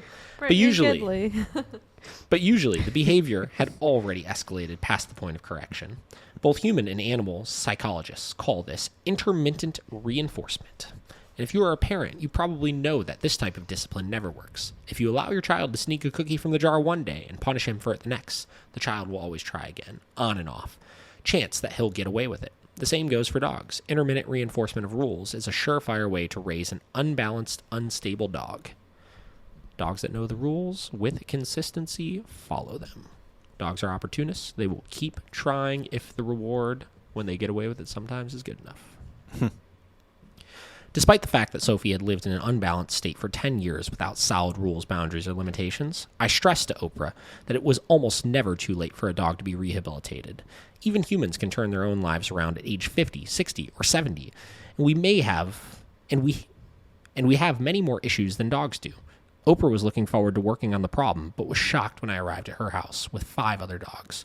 Coco, our Chihuahua, Lita and Rex, our Italian Greyhound pair, and Lasso Aspo named Luigi, who belongs to Will Smith and Jada Pinkett Smith. More names. Guys, come on. Why does he have Will Smith's dog, by the way? Wait, Will Smith has a Lhasa Apso? Apparently so. And Luigi. Rottweilers, actually. Maybe not anymore. This Also, wasn't I'm pretty Kevin sure- Hart's got 2 Doberman. Really? Very Yeah. cool. Cali Yeah, K9 he's got to trains make up for that height. That's right. Yeah, seriously. They are pretty big, too. They're Bigger pretty than large him. dogs. Yeah. Wow. All right. And the dog that made Oprah the most nervous, Daddy, the burly and very scary-looking pit bull who spends time in my pack when his owner, hip-hop artist Redman, is on the road. Daddy actually has the best energy of all the dogs in the pack. I first met him when he was 4 months old, when Redman brought him to my newly opened center. It has become a fad amongst rap artists to have big, tough-looking dogs for status. Redman was different. He was a responsible dog owner. He said, I want a dog I can take anywhere in the world with me. I don't want a lawsuit. I started working with Daddy that day, and he has never missed a day of being fulfilled as a dog. Everybody who meets him falls in love with him, even though on the outside he's very formidable. Daddy has helped hundreds of dogs become balanced simply by sharing his own calm, submissive energy. And he's a pit bull, which goes to show you that when it comes to dog behavior, energy and balance can and do overcome the influence of the breed. All the dogs I brought with me to Oprah were very balanced dogs. They were there to give Sophie group therapy. Sophie's reaction to the other dogs was pretty predictable. When she first saw them, she stood on the doorstep, frozen, between fight, flight, avoidance, and submission. She was choosing avoidance. I moved her down among the dogs and gave her a slight correction with the leash every time I noticed her lip begin to curl up, as she became fearful and anxious. My energy was calm and assertive at times. At first, I actually had to ask Oprah to remove herself from the situation. She was so terrified that Sophie was picking up on her energy. After about 10 minutes, Sophie was able to relax. In about half an hour, she was picking up on the group's calm, submissive energy and seemed actually to be enjoying herself. She was still tentative, but her body language was becoming calm and relaxed. That's the problem, or that's the power of the pack at work for you. A group of balanced dogs helping an unstable dog turn around in a matter of minutes. But the energy I was sending Sophie through the leash was vital too. I was her pack leader. I was instructing her to get along with the rest of the pack. No ifs, ands, or buts about it. And Sophie got the message. Oprah and Stedman were amazed to see Sophie interacting calmly with other dogs. Just the fact that it was even possible seemed thrilling to them. I gave them the homework of making a regular habit of allowing Sophie around other dogs while practicing calm, assertive leadership. Like a diet, calm, assertive leadership doesn't work unless you practice it every day. It was only through such regular therapy that Sophie would permanently change. What was going on with Sophie, guys? Sorry, I gotta turn my volume off. Josh, this is all you. I was doing our cameras. Thank you. Which this one finally died. Does this one get us all? No. I mean, I'd have to move it. But I was going to say, I might have to wrap this up pretty soon. We're getting in there. We're going to give it a couple minutes here. So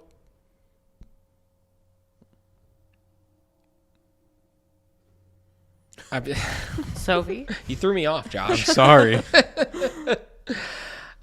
So Sophie was the only issue was not that she was having issues with other dogs. The issue was that they weren't just socializing her in a free way, right? This isn't anything to do with calm, assertively giving corrections for, It was just lack going of after dogs exposure. or anything. This was a lack of exposure, right? 9 out of 10 times when we get clients that come in, they are not able to, they're not able to put the dog in these situations because they try to micromanage too much.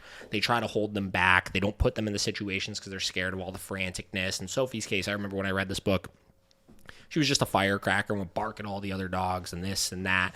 And the problem is, and I made a post about it today from Miracle, is reactivity does not equate to aggression, right? No matter what way you spin it, the reactive side of things is not aggression. Just because a dog is barking and growling and stuff at the end of a leash doesn't mean that they're going to attack the other dogs, because the leash is what's creating that problem, right?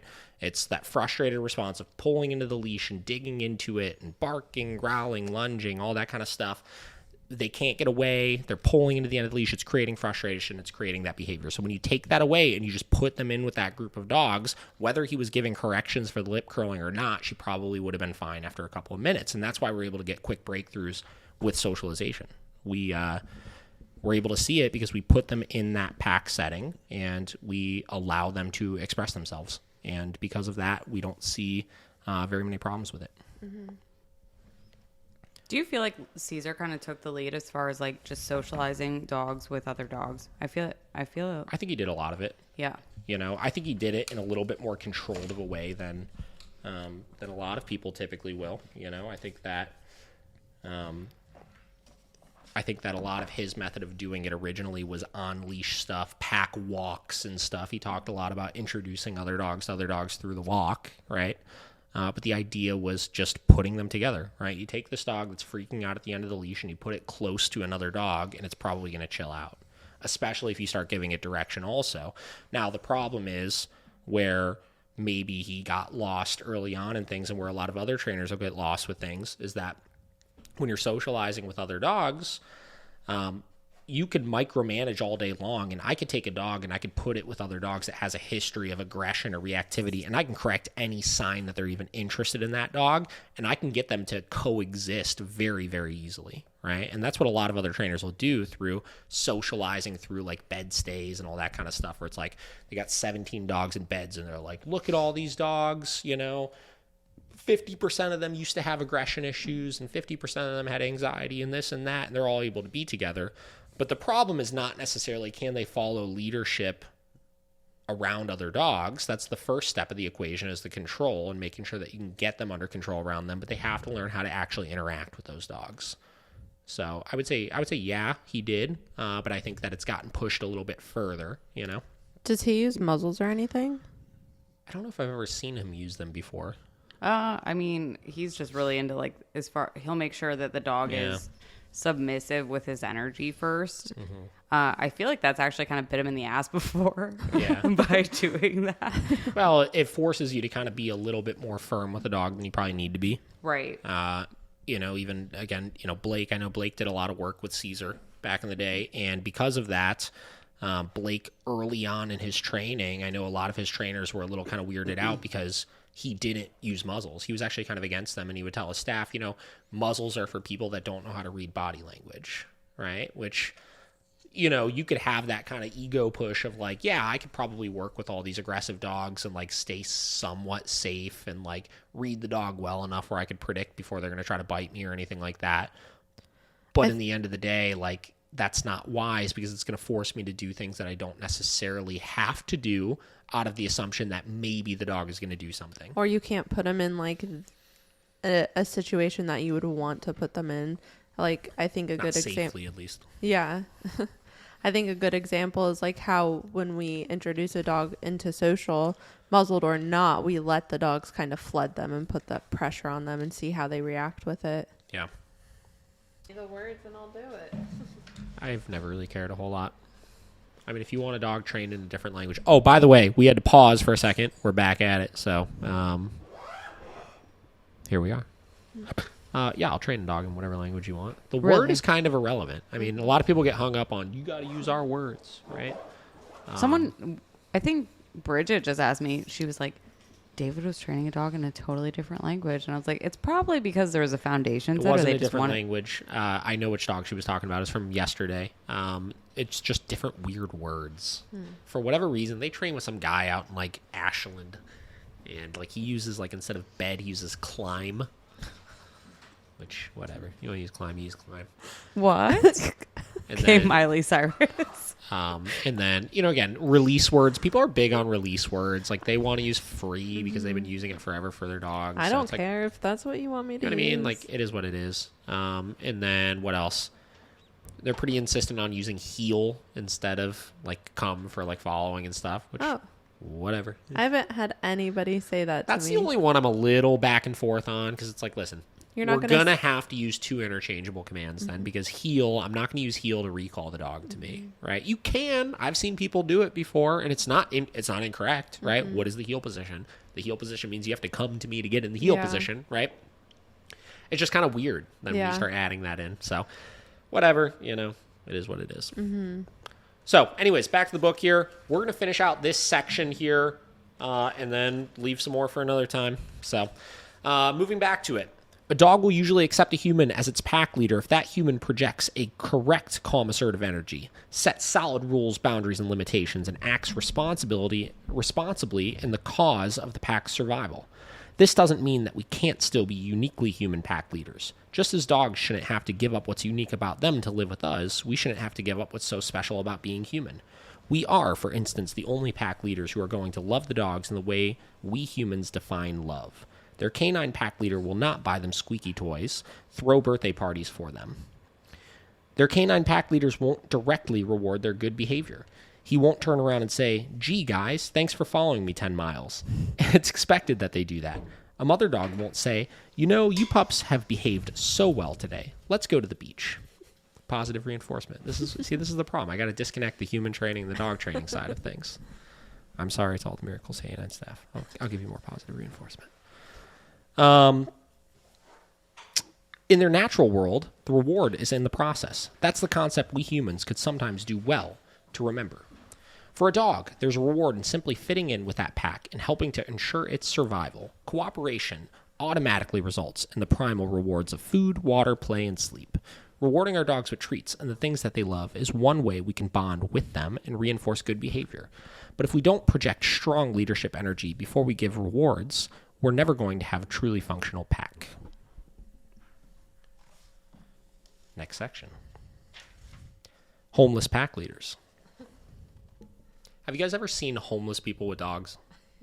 Yeah, it's kind of impressive. Yeah. Very impressive, actually. Right? I remember last time I was in Chicago, I made a post about it. It was a couple years ago, but I remember seeing all of the homeless people that had dogs, and they're some of the most well-behaved, balanced dogs you'll ever see. Right? And that's because I think that the human has so many other things that they need to worry about that they can't go through that process of overhumanizing their dog. Right? They have so many real survival things that they have to focus on and pay mind to and get past that they can't go through and just be like, let me buy you that squeaky toy and let me do this and let's go play and do all of these different things because we got to go, find a job or pedal for money or do whatever it may be. I think also part of it is that I literally lost my train of thought. Scratch that. What is it, Krista? I did 2 have beers in, those something. lost loggers. What else?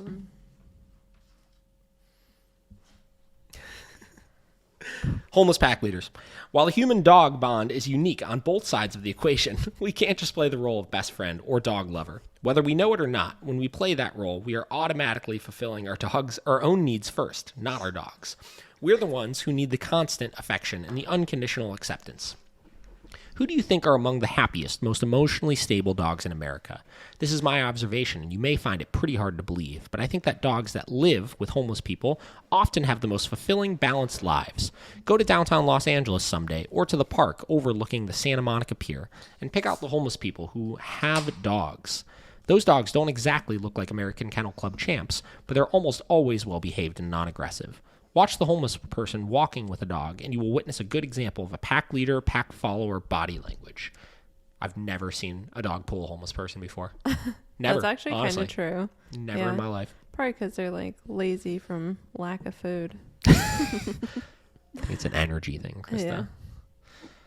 Krista. I was going to say that I think part of it is the constant exposure. That's what I was going to say. It's big time, the constant exposure too, especially in a city environment. Mm-hmm. You figure they're around all these different things all the time. But here's the thing. Well, I guess this is not a great example. I was going to say all of the dogs that just live in like downtown Chicago or downtown New York have the constant exposure too, but they don't necessarily, because the homeless ones are forced to be outside all the time, 24/7, 7 days a week. Mm-hmm. Where the ones that live in houses and stuff, if they're having problems, they can just isolate them to the house still. Mm-hmm. So though they're exposed to it all the time, they haven't been forced to deal with it, right? What do Like you their mean? reactive behavior, right? So for example, if you live in downtown Chicago and you have a dog, right? And every time you go to take that dog for a walk, the dog freaks out and loses its mind at other people. You can go hide back in your house, right? The dog can freak out and learn that when they do that, you'll take them back home, right? If you're a homeless person and you have a dog, you can't do that. You have to stay outside in all of that chaos all the time. So at some point, the dog is going to kind of get used to it and realize, well, my owner is not going to take me anywhere right now. I'm going to have to just kind of deal with this, right? Usually the homeless person doesn't have a leash, but the dog follows either beside the human or just behind her. The dog is migrating with his pack leader, the way nature has ingrained in him. Homeless people, you ask, how can their dogs be happier? They can't afford to feed them expensive organic food. They can't take them to the groomer twice a month, or even to the vet. How true. But remember, dogs don't know the difference between organic and regular dog food, or home-cooked meals. They don't know about groomers, and in nature, there aren't any vets. Many times, homeless people don't even have goals in their lives, not the way some type A achievers do, anyway. Some of them seem to be content to walk from place to place, pick up cans, and seek a meal and warm place to sleep. This lifestyle might seem unacceptable to many humans, but for a dog, this is the ideal, natural routine that nature created for him. He is getting the consistent amount of primal exercise that he needs, and he is free to travel. In nature, all animals have territories, some large and some small, which they love to traverse over and over again. Exploration is a natural animal trait, and genetically it's equated with survival, because the more an animal explores, the more likely it is to find food and water, and the more information it will have about the world. In LA, I've observed the dogs that live with homeless people really get to know their city far better than the dogs that live in Bel Air. The dog that lives in Bel Air has a giant backyard, but to him it's just a big kennel. The homeless dog gets to wander for miles, then go to bed tired. The Bel Air dog gets to see the house, the inside of the car, and the groomers, then goes to bed with another day's worth of pent-up energy and frustration. Balance in a dog isn't created by giving them material things. It's created by allowing them to express fully the physical and psychological parts of their being. Living with a homeless person, a dog migrates for food, it usually works for food, and even without a leash. There's a clear leader-follower relationship between the person and the dog. Many of the people who call me in to help them have trouble walking their dogs because of all the distractions that cause the dog to pull on the leash or run away or bark. Kids, cars, other dogs, they think this is the dog's problem. But check out a dog with a homeless person.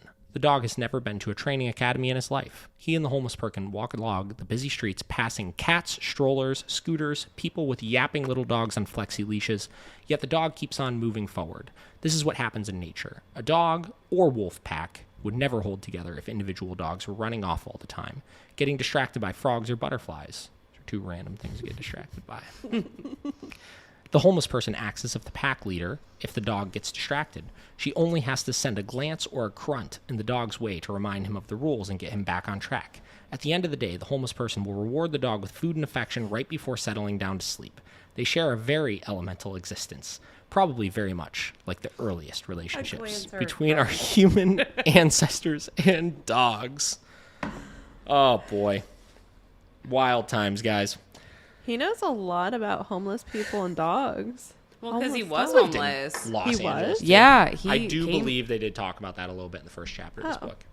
Well, Chris hasn't read it. I know. That's why I'm reiterating. Do you want to borrow it? By Just the that way, you can borrow this book Way if to you'd put me like. under pressure. Sure. Yeah. you can say no. Go actually read it. Maybe. Just give me time. But getting on, I used to work right next to Santa Monica Pier, and I don't think I ever saw a homeless person with a dog without a leash. They always Interesting. had I think a the leash. without the leash thing might be a little bit of an exaggeration. Yeah. Dogs are not following you down in LA without a leash. Though I have seen plenty of times before in Gordon Square, right around the corner by the shop. I saw people riding their bikes with dogs without leashes before. Really? It's interesting to see again. So dissecting this down into, situations where it's like, how do we equate this to the real life and what we observe with dogs, right? There is so much to having that mentality of, I've got my dog and I don't really care about the perceived notions of what that relationship should look like because I feel like I'm in charge and I'm going to provide these things for them and I'm going to understand it's a dog, I'm a human, I need to coach it, I need to guide it, I need to live it, I need to dominate it. I need to do all of these different things. I'm joking there, obviously. And I think that, when you see some of those type of people that have that relationship with their dogs, it's frustrating sometimes because it's like, you look at that and you think, okay, cool, you have this relationship with your dog where you're able to do all of these types of things. And frankly, the dog is fairly balanced, right? The dog is fairly adaptive of the world, and you can put them in these different situations. They're not going to have all these different problems and stuff. But the problem there is that the owner doesn't get the other side of the equation, the training side of things, which we keep coming back to, and they don't understand how that stuff is just as important from a safety standpoint and from if you're going to have that relationship with your dog and be able to take them everywhere, because of the society that we live in, because of the things that we do with our dogs, we have to have that training balanced where we're not letting them do all of these different things and we can manage them in these situations, right? Just because you could have your dog off leash riding next to your bicycle with you doesn't mean you should be doing that. Just because your dog can greet every person that you see walking down the street or every person in the bar doesn't mean you should be doing that, right? Mm-hmm. I do trivia at Platform every Monday typically, and a couple weeks ago or a month ago or whatever it was, there's some guy there that one of our friends knew, and he had his dog, and the dog was just laying next to him, and the leash was not in his hand. It was just laying on the ground and stuff, and the dog wasn't obviously in a command or anything. It's not like this dog was trained, but he had that type of relationship with the dog where you could tell, like, he would tell the dog to do something, and he would say it with, like, authority, and the dog would kind of, like, listen to him and maybe kind of sort of do something, but 90% of the time, because that dog was in a somewhat balanced state of mind, it just kind of wandered around the bar and would just go up to random people, and the guy like would get up and he like went to the bathroom, I remember, and just left the dog there wandering around the bar and stuff. And it's just like, you have this side of the equation, right? You have the stuff Cesar's talking about in this book where it's like, you have to be able to develop that relationship where you have that assertiveness over your dog and you have that ability to put them in these situations and understand them well enough to communicate with them. But then you have the other side of the equation of how do I, when you put them in those situations, what things do I need to do in order to manage them effectively, And I think that's where the balance comes into play. Yeah. Like maybe that dog was okay at the bar, not doing anything without commands, but is that okay to let your dog wander the bar? Yeah. And it's interesting. I mean, that's like also when we had our training center down in Columbus, one of the things I think that blew my mind when we first had our facility down there is they don't have leash laws, right? So Cleveland has leash laws. You cannot take your dog to any park in Cleveland and legally let them off leash to run around. Columbus, their leash laws in quotations, are signs that they have posted throughout the parks that just say your dog must be under direct control at all times. Now, in theory, that's cool, right? In theory, wow, I could take my dog to the park, I could let him off leash, I could enjoy them, this, that. But here's the thing. What does under direct control mean? Let me tell you how many times I've gotten into like arguments with people who say they have borderline physical altercations with people. Who It's ridiculous. say that they have control over the dog when they clearly do not. Yeah. It's nuts. And I remember that was the thing is it's weird because, you know, you'd go to those places and you'd be like, wow, this is cool. You could have your dog off leash. You could do all these different things with them. And frankly, because owners were able to do those things with their dogs, the dogs were more well-behaved, right? 9 out of 10 times, those dogs that were off leash that probably had little to no training, they weren't running off and chasing things and darting after every person and stuff like that.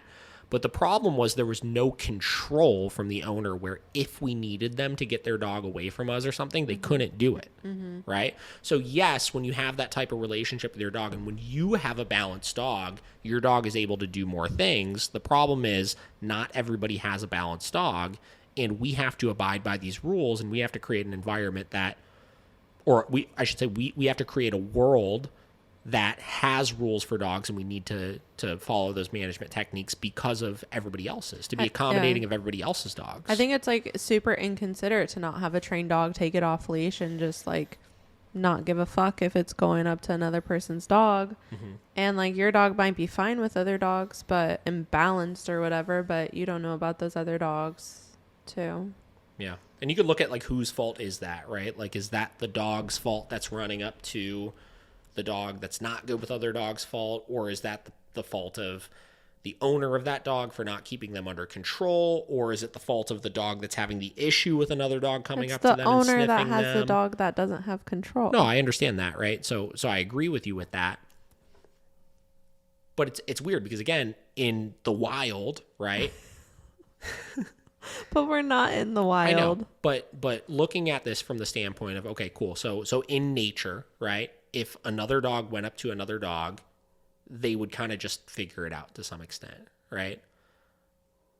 Unfortunately, what I'm getting at is that we don't live in that kind of world, right? So because of that, people need to be more accommodating of those types of things. Well, right? Let's just go to like in the wild, let's say, and I don't really know, but this is just my thoughts on this. If you had one wolf pack and then you ran into another wolf pack. I can't say woof. If you have one wolf pack, like that pack knows, they know each other and they're not running into random wolves in the middle. It's just Wolves. They're just running into random ones. God, you guys, I had a really solid point. I'm listening. If you have like one pack in the wild, they know each other. They're not running into random ones. And I think that if they do, it is turning into an altercation, probably, right? They're not just figuring it out like, hey, you want to join my pack over here? Or I think then you get into the conversation of established territory and stuff. And would that dog have gone into that other dog's territory at that point? Yeah. Right? Or would that wolf go into that other wolf pack's territory? yeah. You know, Yeah. we put our dogs into these situations, right? I take my dog into another place that may be perceived by that other dog as their territory. You know what I mean? So because I am doing that, that puts the blame then back on the owner, right? So since the dogs can't control that and control where they go, since we're physically taking them to these places, we have to then accept the responsibility of controlling those situations as opposed to letting the dogs figure it out. I think is the way that we can dissect that situation. Questions, Emily? I don't have questions. I think that I feel like we just overcomplicated that so much, honestly. Because my thought process was, so you watch Honeycomb for me, right? And for me, like Honeycomb can be like 3 feet behind me. Like she can mark on. I don't really care about those things because I know she's not going to approach another dog. I know that like she's doing the things, right? She can be. Well, what's the things? She's walking with me. Well, is leaving you to mark things walking with you? Well, I think what she's getting at is the things that she perceives as okay, right? Yeah. So what Emily determines as okay and not okay, Honeycomb understands and follows because she's been clear about those boundaries. Mm-hmm. Yeah, like honey, like if I'm the expectation if she's 4 feet behind you is not that she's healing with you. Yeah. The expectation is just that you're moving with me, right? Yeah, If you stop for half a second and then keep moving with me, that's probably fine. Yeah. right, because I have learned a lot with having B too. Like I feel that I have to manage B a lot more and keep that very like strict criteria because she's intense all the time.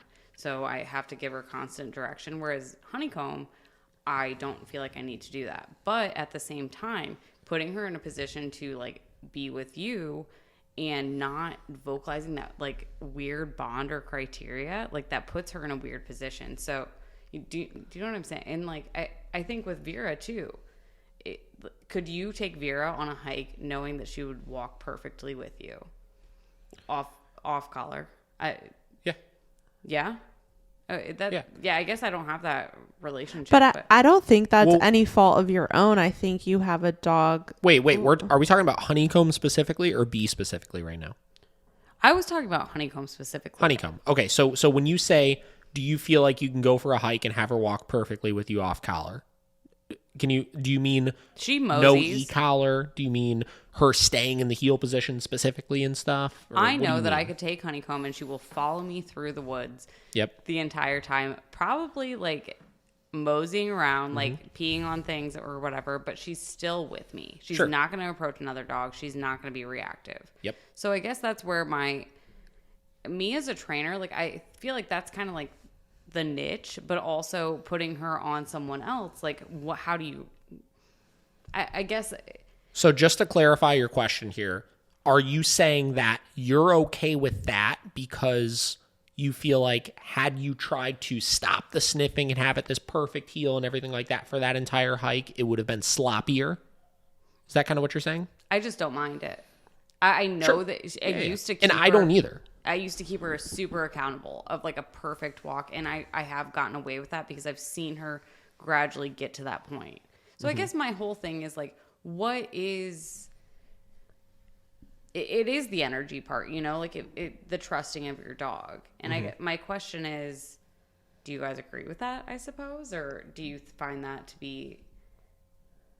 Yeah, I mean, so I think to try to be specific about the question you were asking, if I go hiking with my dogs, right? If I do off-leash hiking with my dogs, I'm not working on like a perfect heel while I'm hiking with them, and I probably never would. I might do it for the first 2 minutes of the walk, but I know in that type of environment, that's going to be super stimulating for my dog. I know that's going to be very difficult for them to maintain long term, and I know I'm going to need to heavily micromanage it in order for them to do it. Right. So because of that, I've always, when I hiked, enforced essentially like the 20-foot radius around me. Right. If we're in a situation where there's not a ton of people around and stuff, stay within the 20-foot radius of me. Once you hit that 20-foot radius, I'm either going to give a correction with the e-collar just to teach you to essentially check in with me and maintain that bubble, or I'm going to do a formal recall there to constantly enforce like, hey, once you get a little ways away from me, just check in. Right. Yeah. And I've always maintained that criteria, right? And then Vera, for example, because she's a pretty laid-back dog, I don't need to do like this super tight, perfect heel position with her because I know that she'll loosely kind of follow me like that. Right. Now, I think that there's other dogs that they'll have a degree of that, right? But I think that it's going to be just harder to maintain in the long run. Right, Vinny is such a hyped up dog that no matter what I do, he's never going to be the dog that walks like 6 feet behind me. Right. That's just not him, right? Cade even, right? Cade is a little closer to it. Cade will do like kind of the loose, he'll maintain kind of like a loose heel position where he seems pretty relaxed and stuff throughout it, but it's definitely not a like way behind me kind of thing, right? So I try to understand when it comes to walking specifically, I try to understand the individual dog's needs, right? If you have a mork going into the dominant or submissive kind of thing, right? If you have a more submissive dog, or a dog that's going to take corrections and stuff like that a little bit more intensely and care more about those things, they tend to stay further back because they want to make sure they can see you. They want to make sure that, you know, hey, if I see mom, I know I'm in the right position. And what happens is we accept that as the criteria, so we don't necessarily care about a lot of those other things. Now, if the dog stops for more than like half a second to sniff something and actively stops following you, you'd probably give a correction for that, or you would, hey, come on, we got to keep going, right? Yeah. But you don't necessarily need to micromanage it quite as much because they're being attentive to you, right? Even though they're back there and maybe stopping to sniff a couple of different things, they're actively paying attention enough where it's not a problem. Mm-hmm. Other types of dogs, more pushy dogs, more dominant dogs, those are the ones that tend to stay a lot tighter with you in that heel position. They push the boundary a little bit more. They try to forage a little bit more. And I really think a lot of that has to do with their competing to get ahead a little bit. Right. Right? And those are the ones that need more management and more micromanagement. I mean, even with Honeycomb, for the first fucking year that you started bringing her to the shop, you hardly put an e-collar on her. And it was never a problem, right? Right. Honestly, aside from like one or two little instances where she was like, I want to go check this out or whatever, it never really turned into a problem because you had that type of relationship with her. Similar to, like, we're talking about this guy at the bar, or we're talking to the guy that does the off-leash bike riding, where you know how to live with a dog, and you know how to discipline a dog, and you know the relationship you have with her. So it's like, I don't need to micromanage you. I don't need these tools and stuff. Right. I think it's partly the relationship and partly the dog. 100%. Absolutely. You know? Totally. And like you bringing that up to me actually like just got in my head a little bit. Like, should I have communicated like, oh, I'm cool with that kind of thing, or like, should I have been harder on that criteria with her, you know? And I think that that's all, like, and that's where I think that owners should really be aware of just knowing the dog that they have, you know? I think that even it took a lot of soul searching after you told me that to decide what I should have done differently, you know? And I think that's what's kind of cool about being trainers is how we can kind of let our dogs live naturally and teach our clients to let their dogs live naturally, but work through those things first to get to that point, but also making sure we're advocating for them too. I would agree with that. You know, I mean, somebody told me one time, if you're training your clients' dogs the same way you would train your dogs, you're doing something wrong. And if you're training your dogs the way you train your clients' dogs, you're doing something wrong. Because I think what they're getting at that is, I think it was Tyler that told me, I think what they're getting at with that is that we should always be pushing our standards as a trainer to a higher level of how do I live a better relationship with our dogs? How do I train them in a more efficient way? How do I really make sure I'm dotting all the I's and crossing the T's? How do I make sure that my dogs are holding the standard of the training that I want to be holding? And I've taken that more to less the actual obedience training that I'm doing with my dog and more the lifestyle that I'm living with my dog, which is what we talked about the last 2 episodes on this. Is, you know, my goal with my dogs has always been, how do I micromanage them as little as possible and let them live as organic of a life as possible? You know, more examples. I've been working up here a lot since we just got this table and all that stuff the last couple of days here. And, you know, my office is up here, my desk is up here and stuff. And one big thing that I wanted in my head is I wanted this to be the space that the dogs weren't really in. You know, there's a lot of just random shit up here that I didn't want them fucking around with. So I kind of set that boundary of, you guys don't come up here, right? Now, did I need to do that by doing a 4-hour-long bed stay while I was up here working? No, I just set the boundary of, you don't come up the steps. And what happened was, you know, again, using Vinny as an example, because he's always the tough one with this kind of stuff. Yesterday, I was up here for like 3 hours, and I came downstairs, and he's laying in the bedroom, you know, on the bed with Vinny, Vera, or with Vera and Deli, right? Just kind of chilling over there. And that's something he would never like organically just do on his own. But because he realized he couldn't come up here and there was nothing he was going to get, he found other ways and time to entertain himself. Now, I'm sure for the first hour of me being up here, he was probably sitting at the bottom of the stairs, just like, what are you doing up there? What's going on? Hey, what are you doing? You know? But eventually he got bored and he figured something else out. So by creating these associations and creating these different patterns for our dogs, we could start to solve a lot of the problems we have about our dogs being annoying and just being in our space all the time, just by setting the rules, the boundaries, and the limitations. Yeah. right? Like, we could solve a lot of those problems just by establishing those things. And that's why furniture access, right? That's something we tell some clients that have serious dogs to eliminate, right? Don't let your dog on the furniture anymore. Correct them if they go up there, because it creates a boundary when there's no boundaries, right? When I created a boundary of going up the stairs, that was a rule and a boundary that was enforceable, that I could get my dog focused in on when there was no expectation of things. Creating furniture access rules is a boundary you can create when you're not doing all the training, because training, in the end of the day, is only 10% of your day, 5% of your day. And you got to be able to create those boundaries, those rules, and those limitations elsewhere as well to keep them balanced throughout the entire day.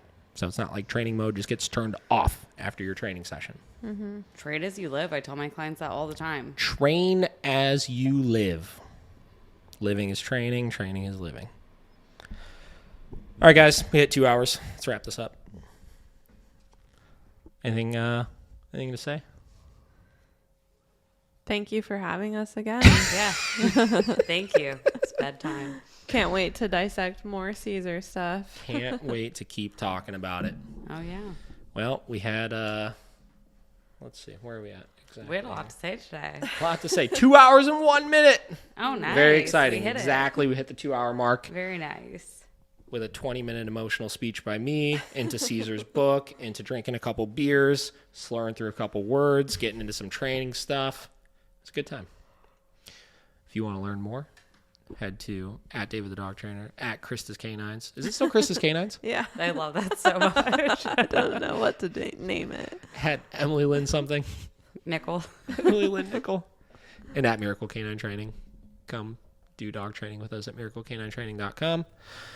Until that, we'll see you guys next time.